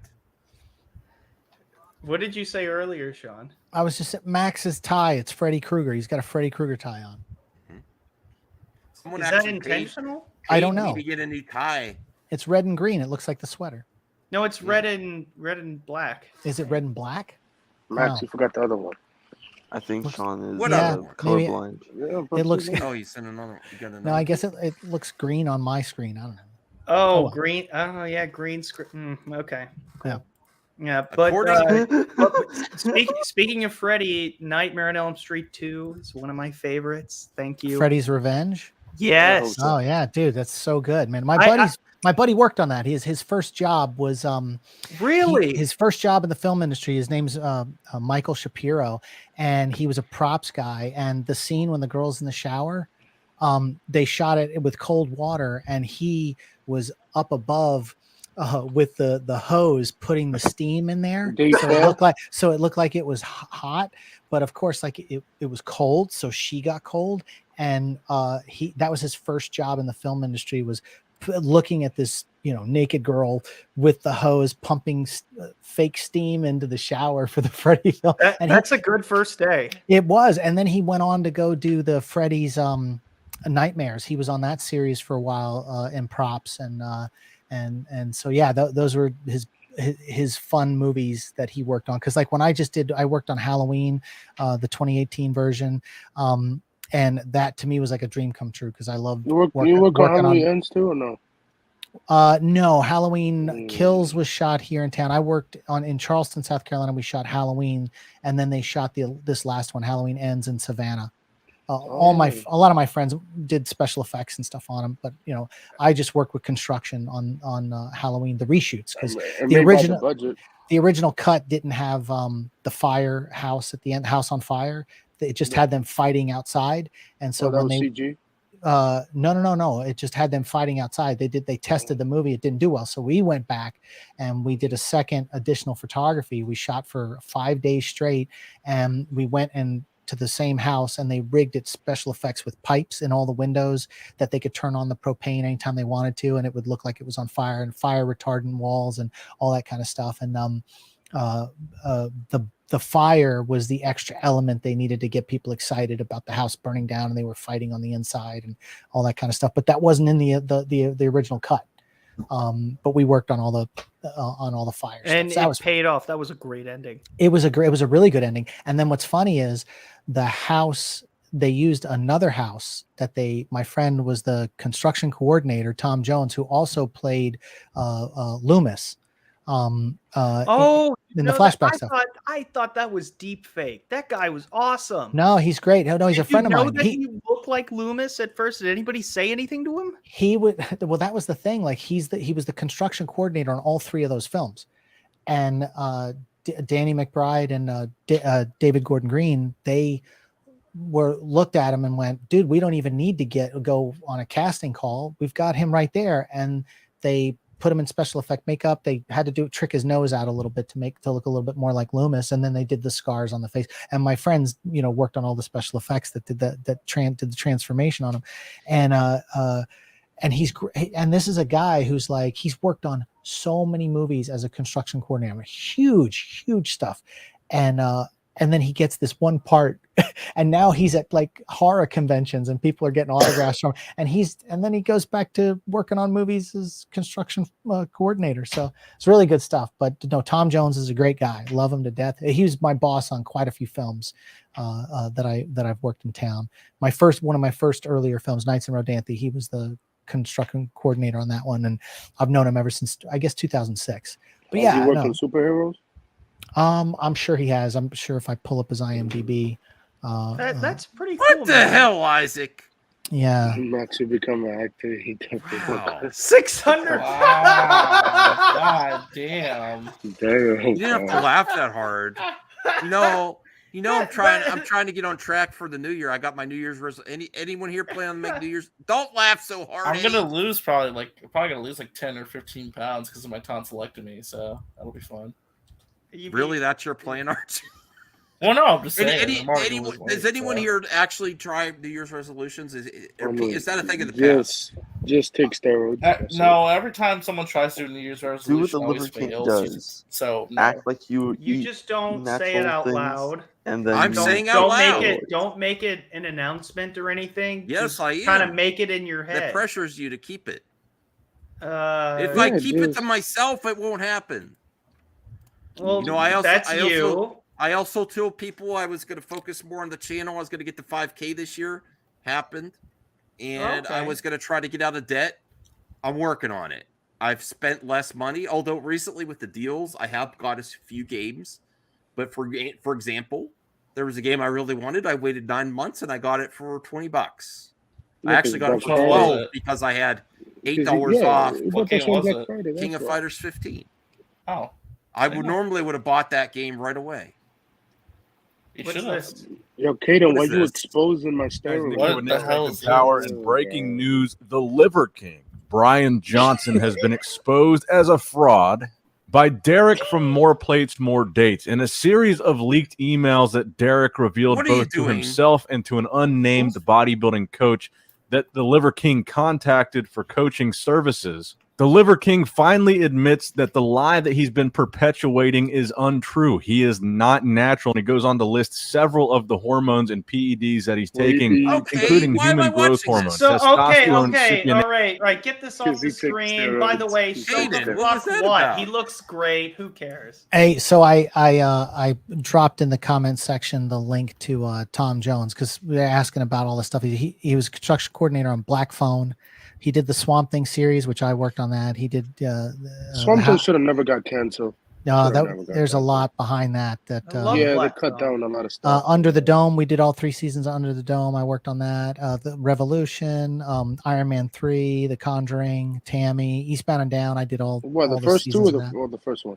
Which one? The Conjuring, the first one. Yeah, first one. Yeah. Okay. He goes all. I mean, I did The Crazies with him, and we shot that in Perry, Georgia. Nights in Rodanthe, we shot that in Rodanthe, North Carolina. But yeah, I mean, you could go through. I mean, it's all the way back to 1986. Trick or Treat. He did Trick or Treat. Can you put the link here too? He did both Ninja Turtles films. Awesome. I mean, you could Birds 2. But yeah, you could go through and look at all his stuff. But yeah, and then he plays Loomis after all these years. He gets a part like that, and which was really cool. So anyway, That is really cool. Well, yeah, but what I was trying to ask earlier is that did anybody ever look at him and go like, "Hey, you kind of look like Donald Pleasance"? no, I mean, I think that's what happened, and then they told the casting people they didn't need to go look because they had him right here. No, And then- no, but neither you nor anybody else when you were working on Halloween picked up on that. Tom always has a mustache and wears glasses. So unless you take the glasses off And shave shave off the mustache, you don't see it. And then you didn't see it until No, but when he was cast as it, I was like, oh my God, he's perfect. And he was, but his voice was dubbed over by a British actor, like he the lip-synced same it. guy who did it in the for the tapes, 2018. right? Yeah. For the 2018, yeah.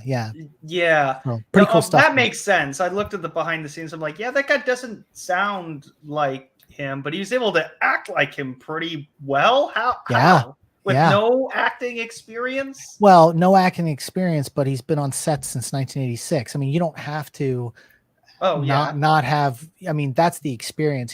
He's been around actors for decades. Oh, okay. So you pick up on a few things. You pick up on stuff. It's easy, man. Let me first say with this next article, I love Zoe Saldana, but So do man, I. she has worked on so many franchises. She's a team player, and but according to this, Marvel Zoe Saldana, Ramon's franchise work, I've been just not Marvel. You know what's funny is that they say Marvel, but she said this on an Avatar press.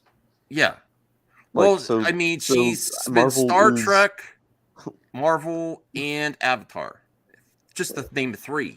I mean, I've only seen one other film that she was in that wasn't tied to a franchise. It was an action thing. I can't remember what it was, but it wasn't that memorable. And so, I mean, hey, look, if you're making your money in these franchises, milk it for all it's worth. And it's kind of like, when you're going in and you get. She was also in Pirates.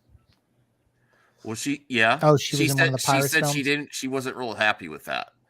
No doubt that out of all of her previous roles, her time as Gamora in the Marvel Cinematic Universe has taken the most time out of her career. Not even just on screen either, as every appearance as the green screen hero required 5-hour makeup sessions. I mean, of course. Why would the CGI that shit? That would be fucking stupid. Now, Saldana admitted the downside to being a star in some of the most popular movies of the past decade. Thank goodness she's awesome. But yeah, her more than most, I can definitely understand being in this many franchises. Fun fact, she was almost Lois Lane in Man of Steel, by the way. Oh, wow. I did not know that. Her net worth is $35 million. You can moan all you want, but thank you. I understand the struggles of, hey, I want to broaden my horizon and range as an actress. But look, man, come on. it's like the guy that did the can you hear me now for not Verizon, but whoever he was with before Verizon. He was a serious actor. Well, he did for Verizon, and then he went to Sprint. Okay. So he was a serious actor. He was going to make it in Hollywood. He gets that campaign, but he just goes, "I made $5 million off that." So what do you I can't complain too much. There's a lot of people like that. Same, it's like the woman. There's gonna be like 5 degrees. You know, they do Kevin Bacon. Lady, I'm sure 5 she degrees wants of to do Zoe other Saldana. things. She's in a lot of projects besides that too. But here's is. her actual quote. There was a time where it was so exciting to seem like I was to know that I was one of the hardest working people. Now I'm actually embarrassed because this whole idea of productivity and overproducing yourself too much is just a lot. She I was in feel the that Atom Project. I feel that over for the past 10 years of my life, I've just been stuck. I felt stuck doing these franchises. I'm very grateful for our opportunities they provided from collaborating with amazing directors and getting to meet cast members that I consider friends and getting to play a role that fans, especially children, love. But it also meant that I felt artistically stuck in my craft of not being able to expand or grow or challenge myself by playing different sorts of genres and different roles. So this is something that I want to do for a very long time, and wrestling too with this pressure that society puts on women that your youth is gone as soon as you have children and you go into your 40s. But today, now that I'm 44, I've been able to have these opportunities, and I took control over my aging. I could take control over my. Should I be reading this as a woman? Yeah, first? yeah. Why Now not? I consider myself as a woman. No, okay, And I'm that's- so happy that I'm able to collaborate with filmmakers and producers and people in the industry that want that Someone for clip women and want women to be ageless and to don't fetishize women's youth. And it's so interesting. It's very She interesting. look like she's 30. She look like she's 30. She's got good genes. She always has, you know. And she's Dominican. I've Spanish. tried her What was genes. what was the last part? Oh, I'll read the last part. Okay. Movie. I might as well finish it. You know what I've loved? I've loved that so many people were so brave to stick through the whole show, even though they knew they were going to just open themselves up and hurt just to find themselves living in that feeling and that sensation of complete sadness and seeing that they still did it. I really do consider From Scratch to be a beautiful love story. Whoa, From Scratch is a new project, I guess. That was an unconventional ending, the ending that's full of hope and joy and happiness and purpose. So she's promoting something else. So okay, so she is getting other work, and maybe this will be a good step, but she has to be careful not to separate herself from these franchises, because a lot of these other projects don't make a lot of money, won't pay as much, and hopefully she's saved up a lot of the franchise money. Did Eddie fall asleep? I think no, he didn't. Imagine if you show up in Star Wars next. That would be crazy. Mm-hmm. She's got nine films or shows in development. 9. Wow. And she's got 66 credits on Wow. IMDb. So Yeah, she's done stuff other than. I mean, I'm looking at it now. It's like she's complaining, but she really doesn't have to complain. Well, maybe it's because that's the only things that get attention is maybe what she's talking about. Mm-hmm. Do you think Oh. that might be the? It was the Colombiana. She hasn't been like the leading woman in a lot of these projects, though, Sean. Not a lot of leading roles. And the upcoming projects are the Avatar films, Guardians 3, and then a Star Trek. And then if Star sequel, Trek and comes then- back, yeah. and then 3 That's not other coming ones. back. So, and one of them is a TV series. Okay, Yeah. Okay. All right. And then she got 2 Avengers movies that's gonna film 3 years Oh my from now. god, this clickbait headline. Oh It my makes it fucking seem god! like This as is the if- most clickbait fucking shit ever. Oh Whoa, my why? Ant-Man 3 'Cause- adds Agents of S.H.I.E.L.D. actress to cast. It makes it Who? seem like as if like Agents of S.H.I.E.L.D. is canon and it's going to be in part of this movie. I mean, it should be canon. Isn't No, it it canon? shouldn't. I thought it was No. canon. This Oh, shut the person? fuck up! Of course it should be. No, it's not considered canon. No, Well, After like, season 3, it's considered to be a different universe. Oh, I never heard that before. So This is the character they're talking about? the actress Katie O'Brien, she's playing a Quantum Realm rebel leader. Wow. Okay, so she's in the quantum realm, so Yeah. she won't come back. Yeah, she's like a totally different character from her Agents of S.H.I.E.L.D. character. That's Yeah, the well, point. the- it's not the same character and not the same universe. That's not it's a bad. No, it's just that it's a clickbait headline trying to muster up emotions from Agents of S.H.I.E.L.D. fans. Well, Who really want to see it acknowledged. in the RJ, have you heard Henry Cavill is rumored Oh for my God. several DCU Oh, projects why are in we 2020? considering this? Have as you news? heard this, Sean? No. Fucking, why are we considering this as news? Holy shit! It's rumored.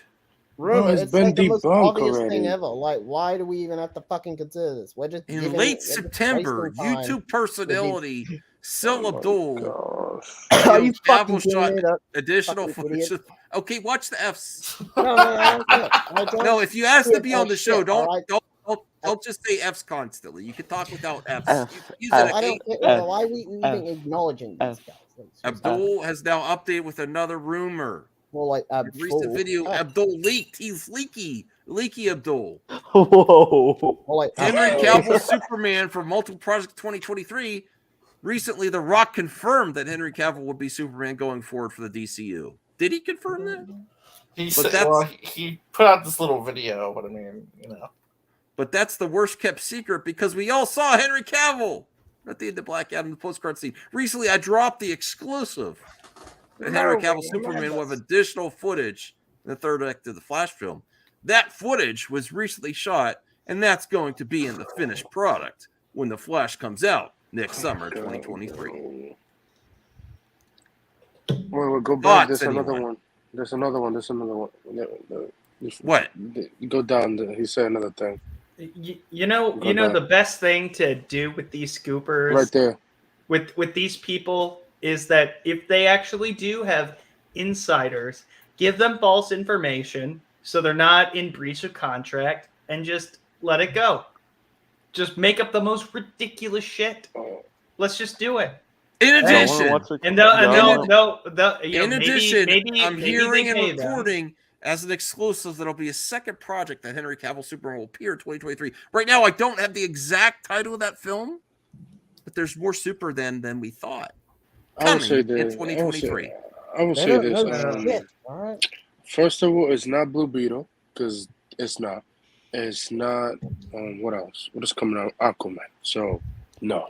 No, So Sil did say he thinks it might be Aquaman too. That's fucking stupid. That's Why so- would he be there? That's so stupid. But he says it's just a rumor. He wasn't for sure. I mean, but what if it's?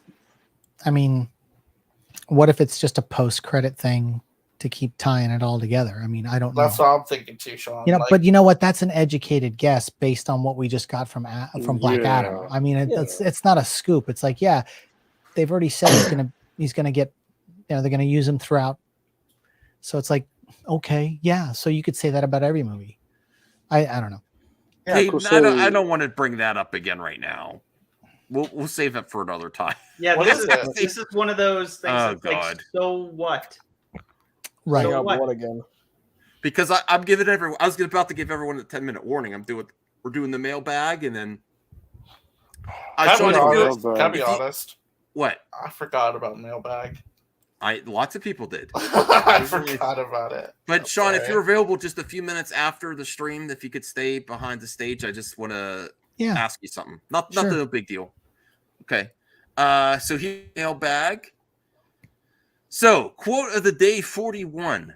Knowing your own darkness is the best method for dealing with the darkness of other people. Whoa. I like that one. But end of the day, even though we all come from that darkness, doesn't mean we belong to it. We always got a choice to be better on it, to be on a better path, to see more within ourselves, like a shining, radiant, bright stars in the night sky. That's an interesting one. I like that one. Hey Max, I hope you're doing all right on your stream tonight. And I just want to say, who do you want to beat up in a boxing match and embarrass them and showing your superior one? Star Wars Theory or Den of Cringe or any toxic content creator in your mind. I don't want to just be. I would do a boxing match for charity. I don't want to threaten violence, but for charity, I would get in there with certain content creator, Popcorn Planet, Mr. Andy Signor. I said I would reveal my face. I would get in shape, make it a big event. Pop his mouth. No, safety precautions. I don't want anyone to get hurt. I don't want to threaten violence. I would say if he was up for it. I'm Violence not gonna, is never the answer. It's a question. I'm And the saying answer if is it was yes. for charity, I would give him the benefit of also revealing doing a face reveal. That'd be kind of interesting. Oh, Where's this bad guy? Yeah. Pop in the mouth. Pop. No. Boxing gloves, face protection. Yes. But you can still pop in the mouth with all that stuff. Yeah. But that's who I would pick. gonna For swallow charity. it. For charity. There's no other madness. for charity. But we don't threaten violence here though. So Yes, I don't we think he threaten would violence. I don't think he would take me up on my Pop offer. him. Although I haven't really reached out to him privately to see. I don't think he would do it though. But that's who my pick would be. Anyone else, if you want to answer that, you can. If don't feel pressure to answer. I want to fight. I want to fight Justin. For charity. For charity. I want to fight Justin for charity. No, you don't. I'm a lover, not a fighter. Okay. I think Justin would be vicious in the ring. If there were rules, yeah. What? I will probably break them. You breaking the rules. I probably would, because I used to. I was on the wrestling team, but if it's like boxing, I don't know anything about boxing, and odds are I'll probably just take off the gloves and tackle somebody and beat their face into the ground, and that's not acceptable. That's not fun. If I'm gonna fight somebody, I'm gonna fight somebody. Sorry, sweet and tender. I don't. I'm sorry, that's not the answer that you wanted to hear. But if it ever comes down to that, it's not gonna end well. It really won't. So, to give you a perspective, when I was a kid, this kid used to make fun of me a lot, and let's just say his nose has been permanently disfigured. I did that to somebody. Yeah, No, dude, you made me get up because this is a gold medal for wrestling, and this is a bronze medal for wrestling. This was back in. I didn't know you I wrestled from 6th grade to senior year, and I was really good. Oh, so you might challenge someone to a celebrity wrestling match. But Justin said something that was very interesting to me. Is I always tell people, you better knock me out with the first punch, because if I get you on the ground, you're done. Ooh. Yeah, and that's how I feel. And anyone who's ever done collegiate wrestling understands exactly how to destroy someone on the ground. And so I agree with Justin. A celebrity match would have to be something where I could show off and destroy people. You'll wear those on the. I would. I absolutely. Go out and then of course take them off, because they'll probably want to choke you with it. Yeah, but, well, that's okay. Yeah, but there is that inner anger that comes with that sweet, you have to channel appropriately. And after all this time, it's just like, how do you go back to that? It's just without you have to be safe about it too. So. Max face is like Jason Sweet, so I cross-faced a kid once with braces in a match, and his they came right through the top of his the gum here, right through the lip. Yeah, and I broke another kid's nose. I dislocated a guy's shoulder. Do you just go around? I have all these things on tape too, because my mom was a nut with a VHS camera filming all my matches. That's so funny, because my parents filmed me beating a kid in wrestling. I was almost to the point where I was 15 points ahead, where I almost pointed him out because I was destroying him. Wow. And I guess I just couldn't quite pin him. And I was like, oh damn it, I wish it just pointed out and gotten this over with, because now I'm fucking tired. Then I had another match where the footage of me is I'm carrying him over my shoulder, and I'm like, all right, what the fuck do I do? I have him here, and he's not doing anything. He's tired and giving up, and he's a tall guy too in my weight class, and you know how tall guys are. Those legs. Mm-hmm. I had this guy in a cradle, and he kept his arm flat on the mat, and I was rolling him to get him on his shoulders. He kept his arm flat, and when I flipped him, his arm stayed flat on the mat, and it just popped right out. Oh yeah, it was brutal. That was I had one kid that was literally I just tackled him, got him on, and he just gave up. And I was like, okay, I'll take it. It happens. What was I was kind of disappointed, because I wanted a little bit of a fight. What was your weight classes? My weight class was 110 at first. I was 109 and 125, and then 135. I topped out at 135. Yeah, 135 is where I capped at as well. I did wrestle all throughout high school, so yeah. I wish I did. What is I could have been this? good, but I didn't like fighting people. This might be breaking news. Is this real? Hold on a second. Uh-oh. Here. Breaking news. That's hilarious. This is the acolyte. It's so silly. I love it. No. Hold on. Let me bring this up. Did you see this, RJ? No, we don't see anything. Is this just a joke? It is a rumor going around right now about Zack Snyder doing 6 Rebel Moon movies. No, that actually is a legit rumor going around. Really? Yeah, the rumor is that he dedicated. He's going to sign an extension with Netflix to do 4 more movies. Oh for wow! Rebel Moon. Should we watch this video? I want to see this. Well, my friend is a film finance manager at Netflix, and I don't know if I'd believe this. Yeah, that's what I was going to say. It probably would be very expensive. Netflix has halted a lot of productions for 2023 due to they're waiting for ad revenue to come in, and so they were backlogged before the COVID, and now people that had shows and movies in development, they're actually leaving Netflix and looking for other studios to pick up their stuff because they're not getting it made. Yeah. So I don't know. I would say to say he's got 6 greenlit. Didn't it seem like, Sean, Well, back before the pandemic, that everybody and their mother, could have gotten a Netflix deal? Like they gave it out a lot. This is only free. Well, I mean, I produced a movie in 2007 and got it on Netflix in 2010. So Yeah, it was a horror film called Butchered, and it was low budget, but they took it. So I mean, but they were very, they were trying to build up their library. So they were spending right before the pandemic. I think their last big haul was $17 billion they borrowed to make stuff, but they've had to pull back on a lot of that. So.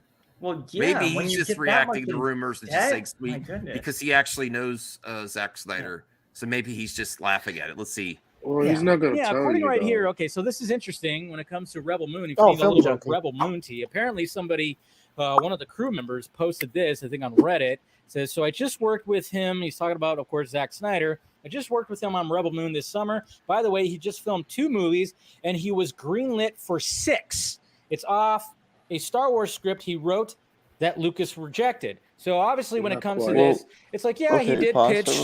Okay.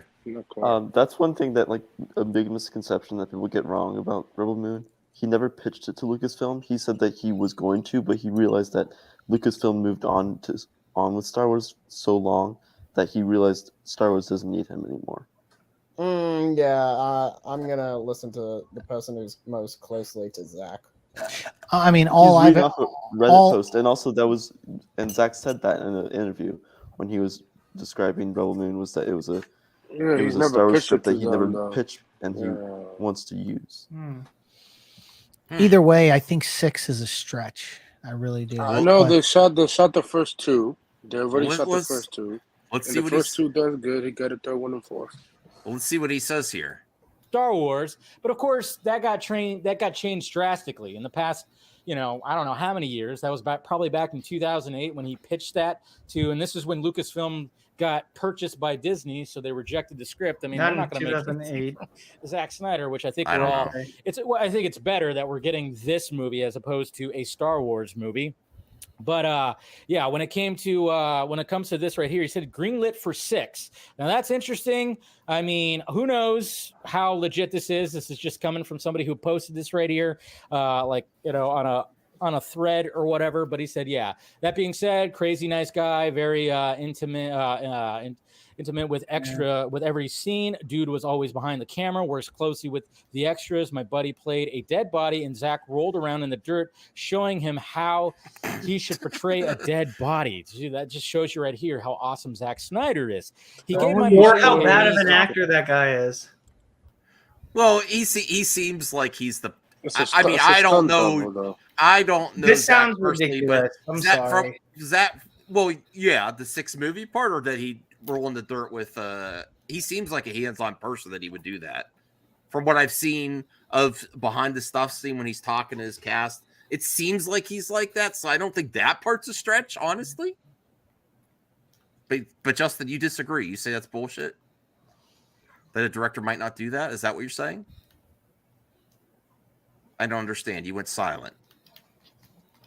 You know, Okay, thank you. I've look. James Cameron has gotten down and dirty on his Yeah. movies too. And, I mean, I could see everything in his statement sounds like something Zack Snyder would do. So I don't know. I mean, I just Yeah, that part that I'm questioning is the actual 6 movies. Like, okay, that's pretty significant.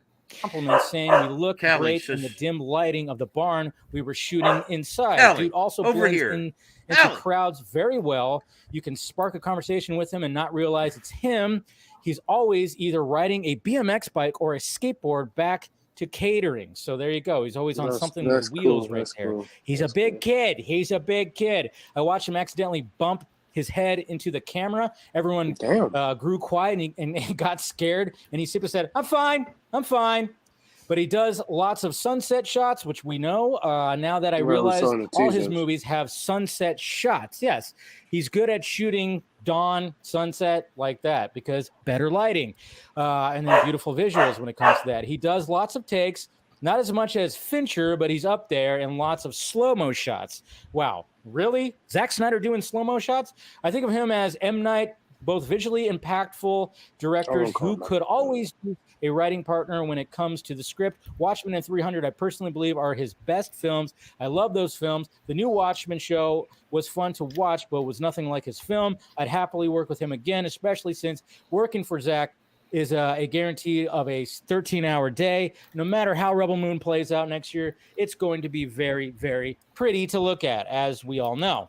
But the fact that he said greenlit for 6, does that mean spinoffs? Does that mean shows? What? That's true. okay. That's true. Now that you say spin-offs, I could see that more than actual, I could see that. I could see that being a possibility. Well, I mean, look, it really depends on how the first one or second one performs. I mean, period. I mean, you look at Netflix, their number one draw globally is Adam Sandler.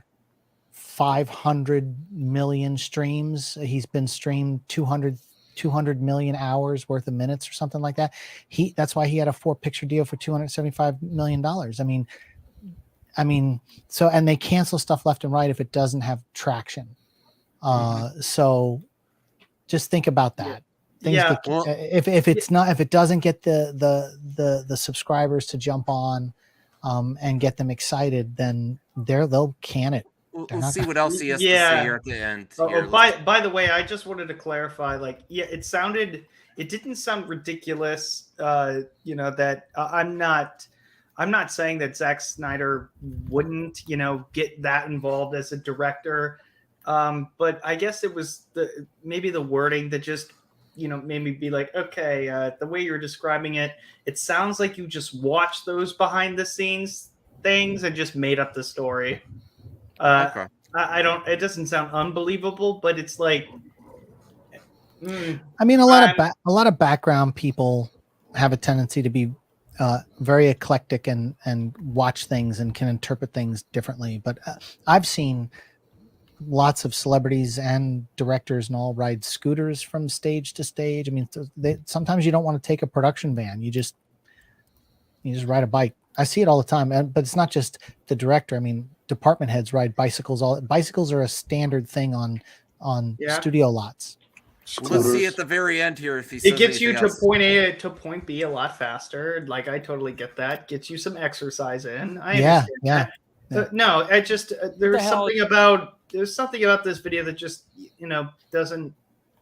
I don't know. You ever get that feeling that something is off? Well, I think for me, it's the starting off with the six movies greenlit. Like projects. That doesn't help. Or projects. 6 projects. One could be animated. That The Witcher has an animated thing, so that's keep that in mind. Animated spin-off. I think this is a little bit. It's a big of a stretch because what did he have? The Dave Bautista zombie movie. That was it. But there was a spin-off there. I don't know if they did anything animated. And Netflix also has, when they do project like do The Witcher, then there's Witcher Blood Origin, and then there was The Witcher animated. Just think about, they seem to do that. There may be animated and a spin-off. That's 2 more projects right there. We don't, All right, let's see what I think speculating's fun. We could, but it just seems like that's a big play. Yeah, for, yeah. for It's Netflix. like That's all. speculation is fine, but presenting it as fact is where I have a problem. Well, he said this is a rumor. I don't. Yeah. Yeah. Oh, all right. Let's see what the You know, Exactly. Zach Does that is mean? I don't know. Zach is very open on his social media when it comes to things. You'd think he would have said, you know, I've got 6 things coming. Oh, Vario? Yeah, right. Whatever that going. Yeah. Okay. Well, let's finish this out here. How much we could take from a Reddit post. But See? really cool words that this person had to say about Zack Snyder and working on Rebel Moon. So if you wanted some Rebel Moon tea, at least we have that. Something. I mean, there's nothing wrong with that. There's nothing wrong with that. I Oh, mean, I'm not subscribed. Whoops. Wow, that's exposed. That is exposed. Caught. Now I'm subscribed. Exclusive, eh? I think it's plausible. I'm not saying it's a fact. I think It depends on what it is, though. Like if it's a spin-offs and 2 animated shows or 2 I think they TV might want shows, yeah. I think they might want to see definitely how the reaction to the trailer is. Sus. And plus, let's say Krampus Rebel Moon. Peebus. I'll believe it when I see it. That's all. Yeah, dude, Netflix will cancel anything if Yeah. it doesn't get the clicks. It doesn't get the streams. Well, you know, Wednesday's getting like 2 extra seasons at this point, since it basically killed Stranger Things season 4 off of Oh, the really? first season. It's like they said Wednesday is the biggest premiere Netflix has ever had. I said it's like Harry Potter levels, like the way I only saw the first episode so far. What is so important about this Wednesday show? I don't But get it. it's like the Addams Family is the farthest since I've only seen 1 episode. My wife finished the season without me. I might catch up.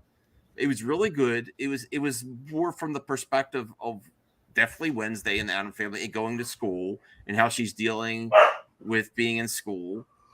Sort of like, and there's other people that are like there's Vampire Clique, there's Mermaid. Callie's people, trying to tell you you're getting it there's wrong. werewolf people.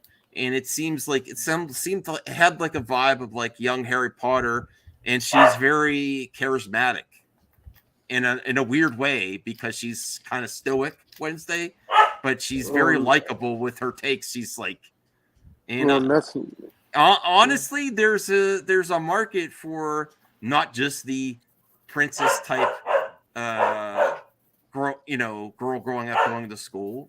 That's been explored before, but there's still a lot more to explore there. Well, look, just Stranger Things it's like the audience who would normally watch Kelly. Stranger That's Things irrelevant. basically rolled over to this, Kelly. which is great for Netflix. I mean, Stranger Things are relevant. That's Let's get to the end of the mailbag here because my dog is driving me nuts. Yeah, it's driving me nuts as well. Like it's really starting. to Blue piss me Jay off. says, "Callie, come here, please. Come here. Enough of that." Mario movie. Blue Jay. Caden, stop barking. Yeah, Blue Jay Caden's says so Mario fucking movie annoying. looks legit. One of my most anticipated films of 2023. Next to the Spider-Verse. I don't think Absolutely. that's yeah. I think that's great.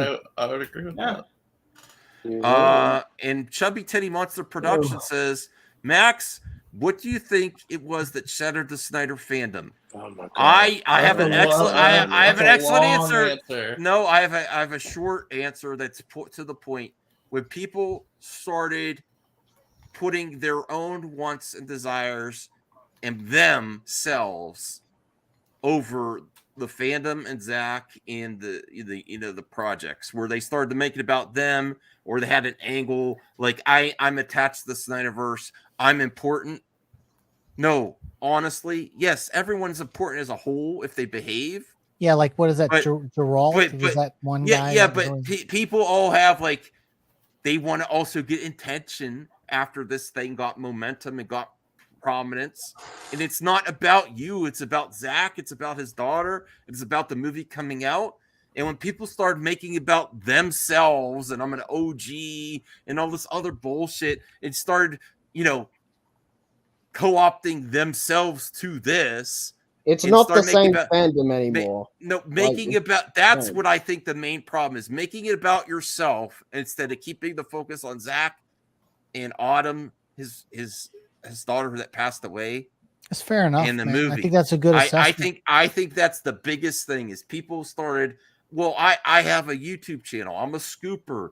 Yes, sometimes us YouTubers can make it more about themselves if you actually organically followed the movement instead of having another angle that promoting yourself on social media. It wouldn't be as hostile and as aggressive and ridiculous. But I also think some of the threats really split the Snyder people apart, like that with threatening the executives, stalking people, like that stuff. That's when you go, that's when you're gonna become something that you didn't, your intention wasn't to do that. You start threatening executives or leaving horrible messages, on their voicemail through, if you called Warner Brothers and they put you into somebody's voicemail, you start doing stuff like that, you want to not be associated with Snyderverse people that do that. Mm-hmm. And that it was getting very bad where people were getting death threats and stuff. That's the stuff that split it more than anything. But I think you're right. I mean, anyone else take on my take? What do you think, RJ? You think that's a pretty good take? Hey, my I answer. think that's pretty much a good answer. So Pretty much a good answer. Yeah, end the show, Max. I'm playing. Excellent. It's not the same fandom. Like the restore the Snyderverse movie. As much as I want it back, it's not I don't think it's gonna happen anytime soon. Okay. Like he's busy doing Rebel Moon, and these fans don't care what he's doing. Like they just see it as a side project, and yeah, that's fair. You like a side project. They're like, oh, he'll get back to the the DCEU eventually. Yeah, it's like but- Ryan Johnson with his. No, it's just like, no, it's yeah, not the Knives same Out is a movement. side I- project. No, that's what he really likes to do. It's his original creation. He's And a like video the on restore the Netflix. Snyderverse movement and the release the Snyder Cut movement, it's not the same. It's so different. Like the restore the Snyderverse, yeah, I want it back, but it's not going to happen. Like, I'll be honest. most of- Oh, sorry. Go ahead. What? Yeah. Okay. Like it's mostly just become like they're not really like, yes, Zach may want to do these movies, but he's not doing he's not going to come back anytime soon. Like, just it's just like we don't know. We don't know. But if that other article was true, he's going to be busy. Axel. I mean, again, it's like Ryan Johnson's constantly talking about making his Star Wars stuff, but they're already asking him to do Knives Out 3. He hasn't even started writing it yet, but the Netflix is already like going, nah, dude, you got to do the next one. So it's like, I'll get around to it, or I'll get back to it. His contract was 2 Knives Out movies, though. Yeah, but I mean, he's already on the red carpet talking about coming up with an idea, and he's excited about doing another one and all this. And, I think he found his niche. If he wants to do those kind of mystery things, that's great. Stay away from Star Wars. Yeah, I mean, it's probably for his benefit to stay away from Star Wars. Yeah. In all honesty, like whether you like The Last Jedi or not, that cracked that fan base in half, and it hasn't recovered ever since. There's permanent damage there, whether you liked it or not. And it's sad that we have to keep saying that over and over again, but it's true. And the best thing to do for him is to walk away, focus on what you actually love instead of going back into the lion's den again. Yeah, I wouldn't want to do it. Do that. Don't do it. And The Last for your Jedi, own sanity. The Last Jedi left $750 million on the table. Like, it did $750 million less than The Force Awakens, and sequels tend to drop, but that shouldn't have, because of the way it was left with Luke Skywalker. It was supposed to be, and it didn't bring in the money. And if you don't think the Mouse House was paying attention to that, they were paying attention to that. That's literally the entire haul almost of Indiana Jones and the Kingdom of the Crystal Skull. $789 million. It left $750 million, a whole movie. Well, I hate to cut this table. short. Cut this short because we're having a great conversation, but I do want to talk to Sean just a few minutes behind the scenes, and I have I have some stuff to do tonight, and I'm helping my parents again tomorrow. Get ready for next week. My dad's surgery. You gotta make that Mario video. Yes, I have so much to do tonight, and I have so many videos of myself. Okay, So thank you, Sean, Axel, RJ, Okay. Justin, Scooby, Hayden, and Anthony. Had a great time, guys. Yeah, we'll see Yeah, you it's a soon. great show. Yeah. And You like more the content. beard so far with the glasses. Oh yeah, I really like it. I'll call I'm you just later. asking. This is only for No Shave November, so. Yeah, dude, I can't grow What about a beard. what about I'm the trying other it my part of whole life. November? Did you make it? No nut.